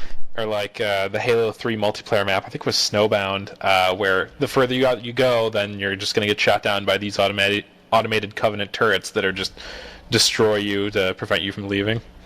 Wasn't that the original Killed by the Architects kind of right there? I think it was. The Killed by the Architects, I think in Halo was just like any death that the game couldn't explain, like you collided with a cone at 35 million miles an hour due to physics acceleration, and they're just like, we don't know what to tell you killed you, so you were killed by the... I think it's in Destiny, it's the Architects. I think in Halo it was the Guardians. Guardians in Halo, yeah. Oh, okay. Well, see, That's so kind of Guardians do trump Spartans. That's good to know. Pretty much. We were playing today, and RedWingGirl, how did you frame it about you're thankful that Bungie doesn't let you jump more than 4 meters above the ground because you're afraid of heights? Or so? I don't know what exactly you said, but it was pretty hilarious. Yeah, I'm afraid of heights, so I'm glad I don't have to jump that high. So, RedWingGirl, what has been your favorite moment of the last week or so playing Destiny? Well, ironically, the raids, everything has been really great. Watching the D2 trailer, seeing that image of a child in there with his mother, and then the picture of them pulling the hunter out of the debris, that to me was like something that really lacked in D1. The emotional aspect of what we're actually doing, in this world that Bungie created. And I hope to see a lot more of that. But for me, the most, my favorite moment has been the story mode, weekly story mode. And only because of the fact that some of the stories that they pull you back in has brought back a lot of nostalgia for me, just because it's been so long since I've gone through a lot of those campaigns. And I've, they're easy, they're nothing. They're just the old campaign little story modes, and it'll be a weekly feature each week, obviously. But for me, it's been, I went through 2 characters by myself doing it, and I really just kind of took stock of where it started for me and how I felt back then. It brought back a lot of nostalgia, and I actually really enjoyed that. As much as all the other stuff has been really cool, that for me has been more meaningful in a lot of ways than the other stuff. So, Souls, what has been your favorite moment this week? I would say my favorite moment was in Crota's End, and it was actually a mistake that we did, and we loaded in and we're running the lamps, and I'm like killing shit left and right, and just annihilating all the thrall coming at us and the knights, and I'm for first time having time to just kind of take a look around, and instead of just being panicked and, oh my god, everyone's running off, which direction did you go, I've got to figure out where everyone is, and the game slowed down for me, and I'd get to the lamps and I'd have a second to look, okay, where's the next lamp, and there it is, shoot a bunch of thrall, run to that lamp, and I'm thinking, okay, I've got this, kind of like Cade in the trailer. Exactly. I've got this. And then we get halfway through and someone says, hey, are we on like the normal level 30 mode? That was my fault. and here I thought I was really badass and had this down, and we're running it on easy mode. I totally forgot to change it to the hard mode. We had got half through the lamps at 30. So, but it actually ended up being really cool though, because even though I wasn't like the badass raider that I thought I was for a moment, when we ran it the next time, just from that experience, I was able to, it made it to where when we ran it at the 390 level, it actually slowed down the raid for me to where I wasn't in that panic state of, okay, we're at the lamps, all right, holy shit, where's everyone, where do I go next, to where at that level I was able to get there, take a breath, see where the next lamp was, shoot a bunch of shit coming at us, and run it. And really changed that, because before that, I'd never made it through the lamps. I'd only done it a couple times. Like I said, everyone used to cheese it. But, yeah, I'd never really made it successful through. I always was the one that stepped in a hole or got blown up by an exploder. But, so that was my favorite moment. It wasn't that I actually became the uber badass raider that I thought I was for a moment, but it slowed down the raid for me. And again, going to that post that Pumpkinhead 1990 put up, talking about where, because they were new, the raid lead explained it, and that's something that's always helped me, is that when I started raiding, RedWingGirl always took the time to explain, when we ran King's Fall, each thing, and it does make it to where the game slows down, and it was cool. Like I said, it just being able to understand what you're doing and feel like at that point you're part of something and you're really a part of this cog and contributing. That was my favorite moment of the week. Yeah, I mean, I know several of our clanmates had never really run the Abyss either, and so this week wound up being the first time that several of them had actually run the Abyss, and either ever or just the first time in a couple of years, since typically they would just kind of hang back and wait for, like, myself or another one of the Blade Dancers to solo it, since it's like, oh, well, we're just here to cheese it anyways, let's just cheese it and be done.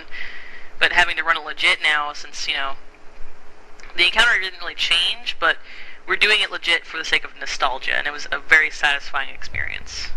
And one other thing, running it legit, I remember the first time I ran Crota, and it took longer for us to cheese it back then, as they tried to get everyone in this raid to climb these walls to the side, to get up on top of the towers, to snipe all the shit across and all this. It took longer to cheese than probably it would have back then to run it legit. Oh, absolutely. I was going to say, what was the old, they had an interview, I think before Wrath of the Machine came out, and they were saying how, like, in those old days, like, people wanted as few people to have important roles in the raid as possible. Like, they didn't want the responsibility of, like, doing this big important job, and that's why the later raids is just like, okay, we're going to have more jobs for more people to do at any given point. I think that's why the raids have improved. I can't speak for Wrath of the Machine, but certainly with the Taken King raid, it definitely was everybody's hands-on for sure. I'd like to thank everyone for joining us today on the Destiny Truthcast, ChrisOfThe Dead, DarkEcoKat, the Orwell. It's been really amazing getting to talk a little Destiny with you today, hearing a little bit about what you do and contribute to the community, and hope the community, like I said, we'll have links to your work in the posts, in the information on the SoundCloud and Podbean and whatnot. And Chris and Dark Eco, you actually have the video of your favorite moment of the week that you have up on YouTube, and also I'm going to include it for anyone that is watching the YouTube version at the end of the podcast, if anyone wants to see that, because it was really cool. I got to see it, and it was pretty awesome when you came back from the dead and down that, and the excitement that everyone shared was, it's what this game is all about at that moment. No arguments here, for sure. It's my best memories in this game are when I'm with my clan and we're screwing around. Like, I remember when they first turned off, gave us the ability to turn off our HUDs with the April update last year. The first thing we did was play hide and seek in the tower. I remember I wore a black shader and I had found like a little spot to crouch behind something in the tower, and I was the last person. No one could find me for 20 minutes, and I finally said, guys, here I am. It stood up, and everyone just was like, how the hell did you manage that? I was like, can't beat me. I'm the hide-and-seek king. It was just so fun. See, RedWingGirl is always trying to hide from me in the tower. I'll do the little suave dance, and next thing I know, she's hiding behind a corner or hiding behind a guardian, but fortunately my HUD's on, so I can always find her. Yeah, that's the problem. Well, thank you, Chris and Dark Eco, for being here. Really appreciate it. Thank you for having It's an us. absolute pleasure. Thank you for having us. And the Orwell, thank you. Really appreciate you joining us as well. And I appreciate, the video that you put up again. I hope people check it out. And what was your YouTube channel again for the people that want to go find it? It's the same as my username across the board. It's just the Orwell. It may have an underscore. I don't think it does though. Okay. Yeah. And what was the title of that video? I believe it was the places you can go with a sunbreaker. Yeah. So I hope people check it out because, like I said, it was really cool and really enjoyed it. I sent it to RedWingGirl after I saw it because, like I said, I thought it was pretty incredible what you did and just something so different than you generally see. So appreciate you joining us here today. And RedWingGirl, as always, really enjoy this experience alongside you. I know it's torture for you being here next to me every week, but I really appreciate being here and get to share the spirits with you and talk to people within our community and talk Destiny. You too, Souls. Yeah, and thank you for having me. It was really fun. It's been a blast, and as always, Guardians, be brave. And anyone out there participating on the forums, bnet, put it up on Reddit, anyone that's listening on SoundCloud, Podbean, or YouTube, appreciate your thoughts, feedback, and if you'd like to join us on an episode of Destiny Truthcast, just reach out to RedWingGirl or myself and let us know. Everyone have a great night. Thank you. Have a good night, everybody. That's a wrap.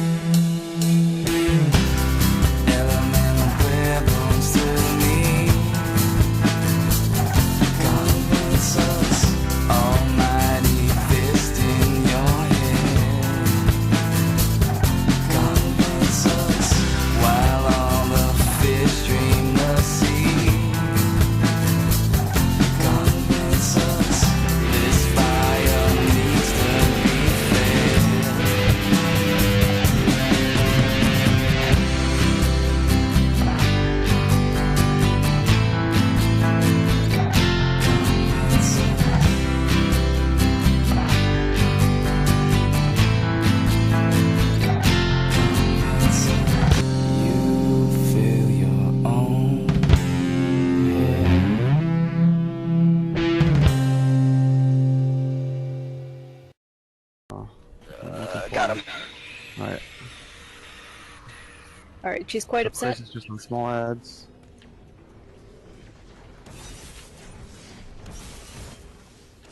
We need the ogres too for the more damage. Alright, Ogre 1 down. Knights are down. Damn it! I'm dead. The other ogre got me. I'm gonna die, I'm gonna Only one die. ogre left is burning. Ogre All three down. ogres down. Get the small ads. Did you guys get it? They got him, they got him. Sword bear's out. Let him out, let him out, let him out, let him out, let him out. Trying to let him out. guys. He was out. Let him, guys, You let guys are him getting him actually at the come door. out. He was out. But you push him back in. You have to let him all Grab out. the relic, grab the relic. I have a sword. No, Take no, it, no, like no. it. 12 seconds. That's not enough time.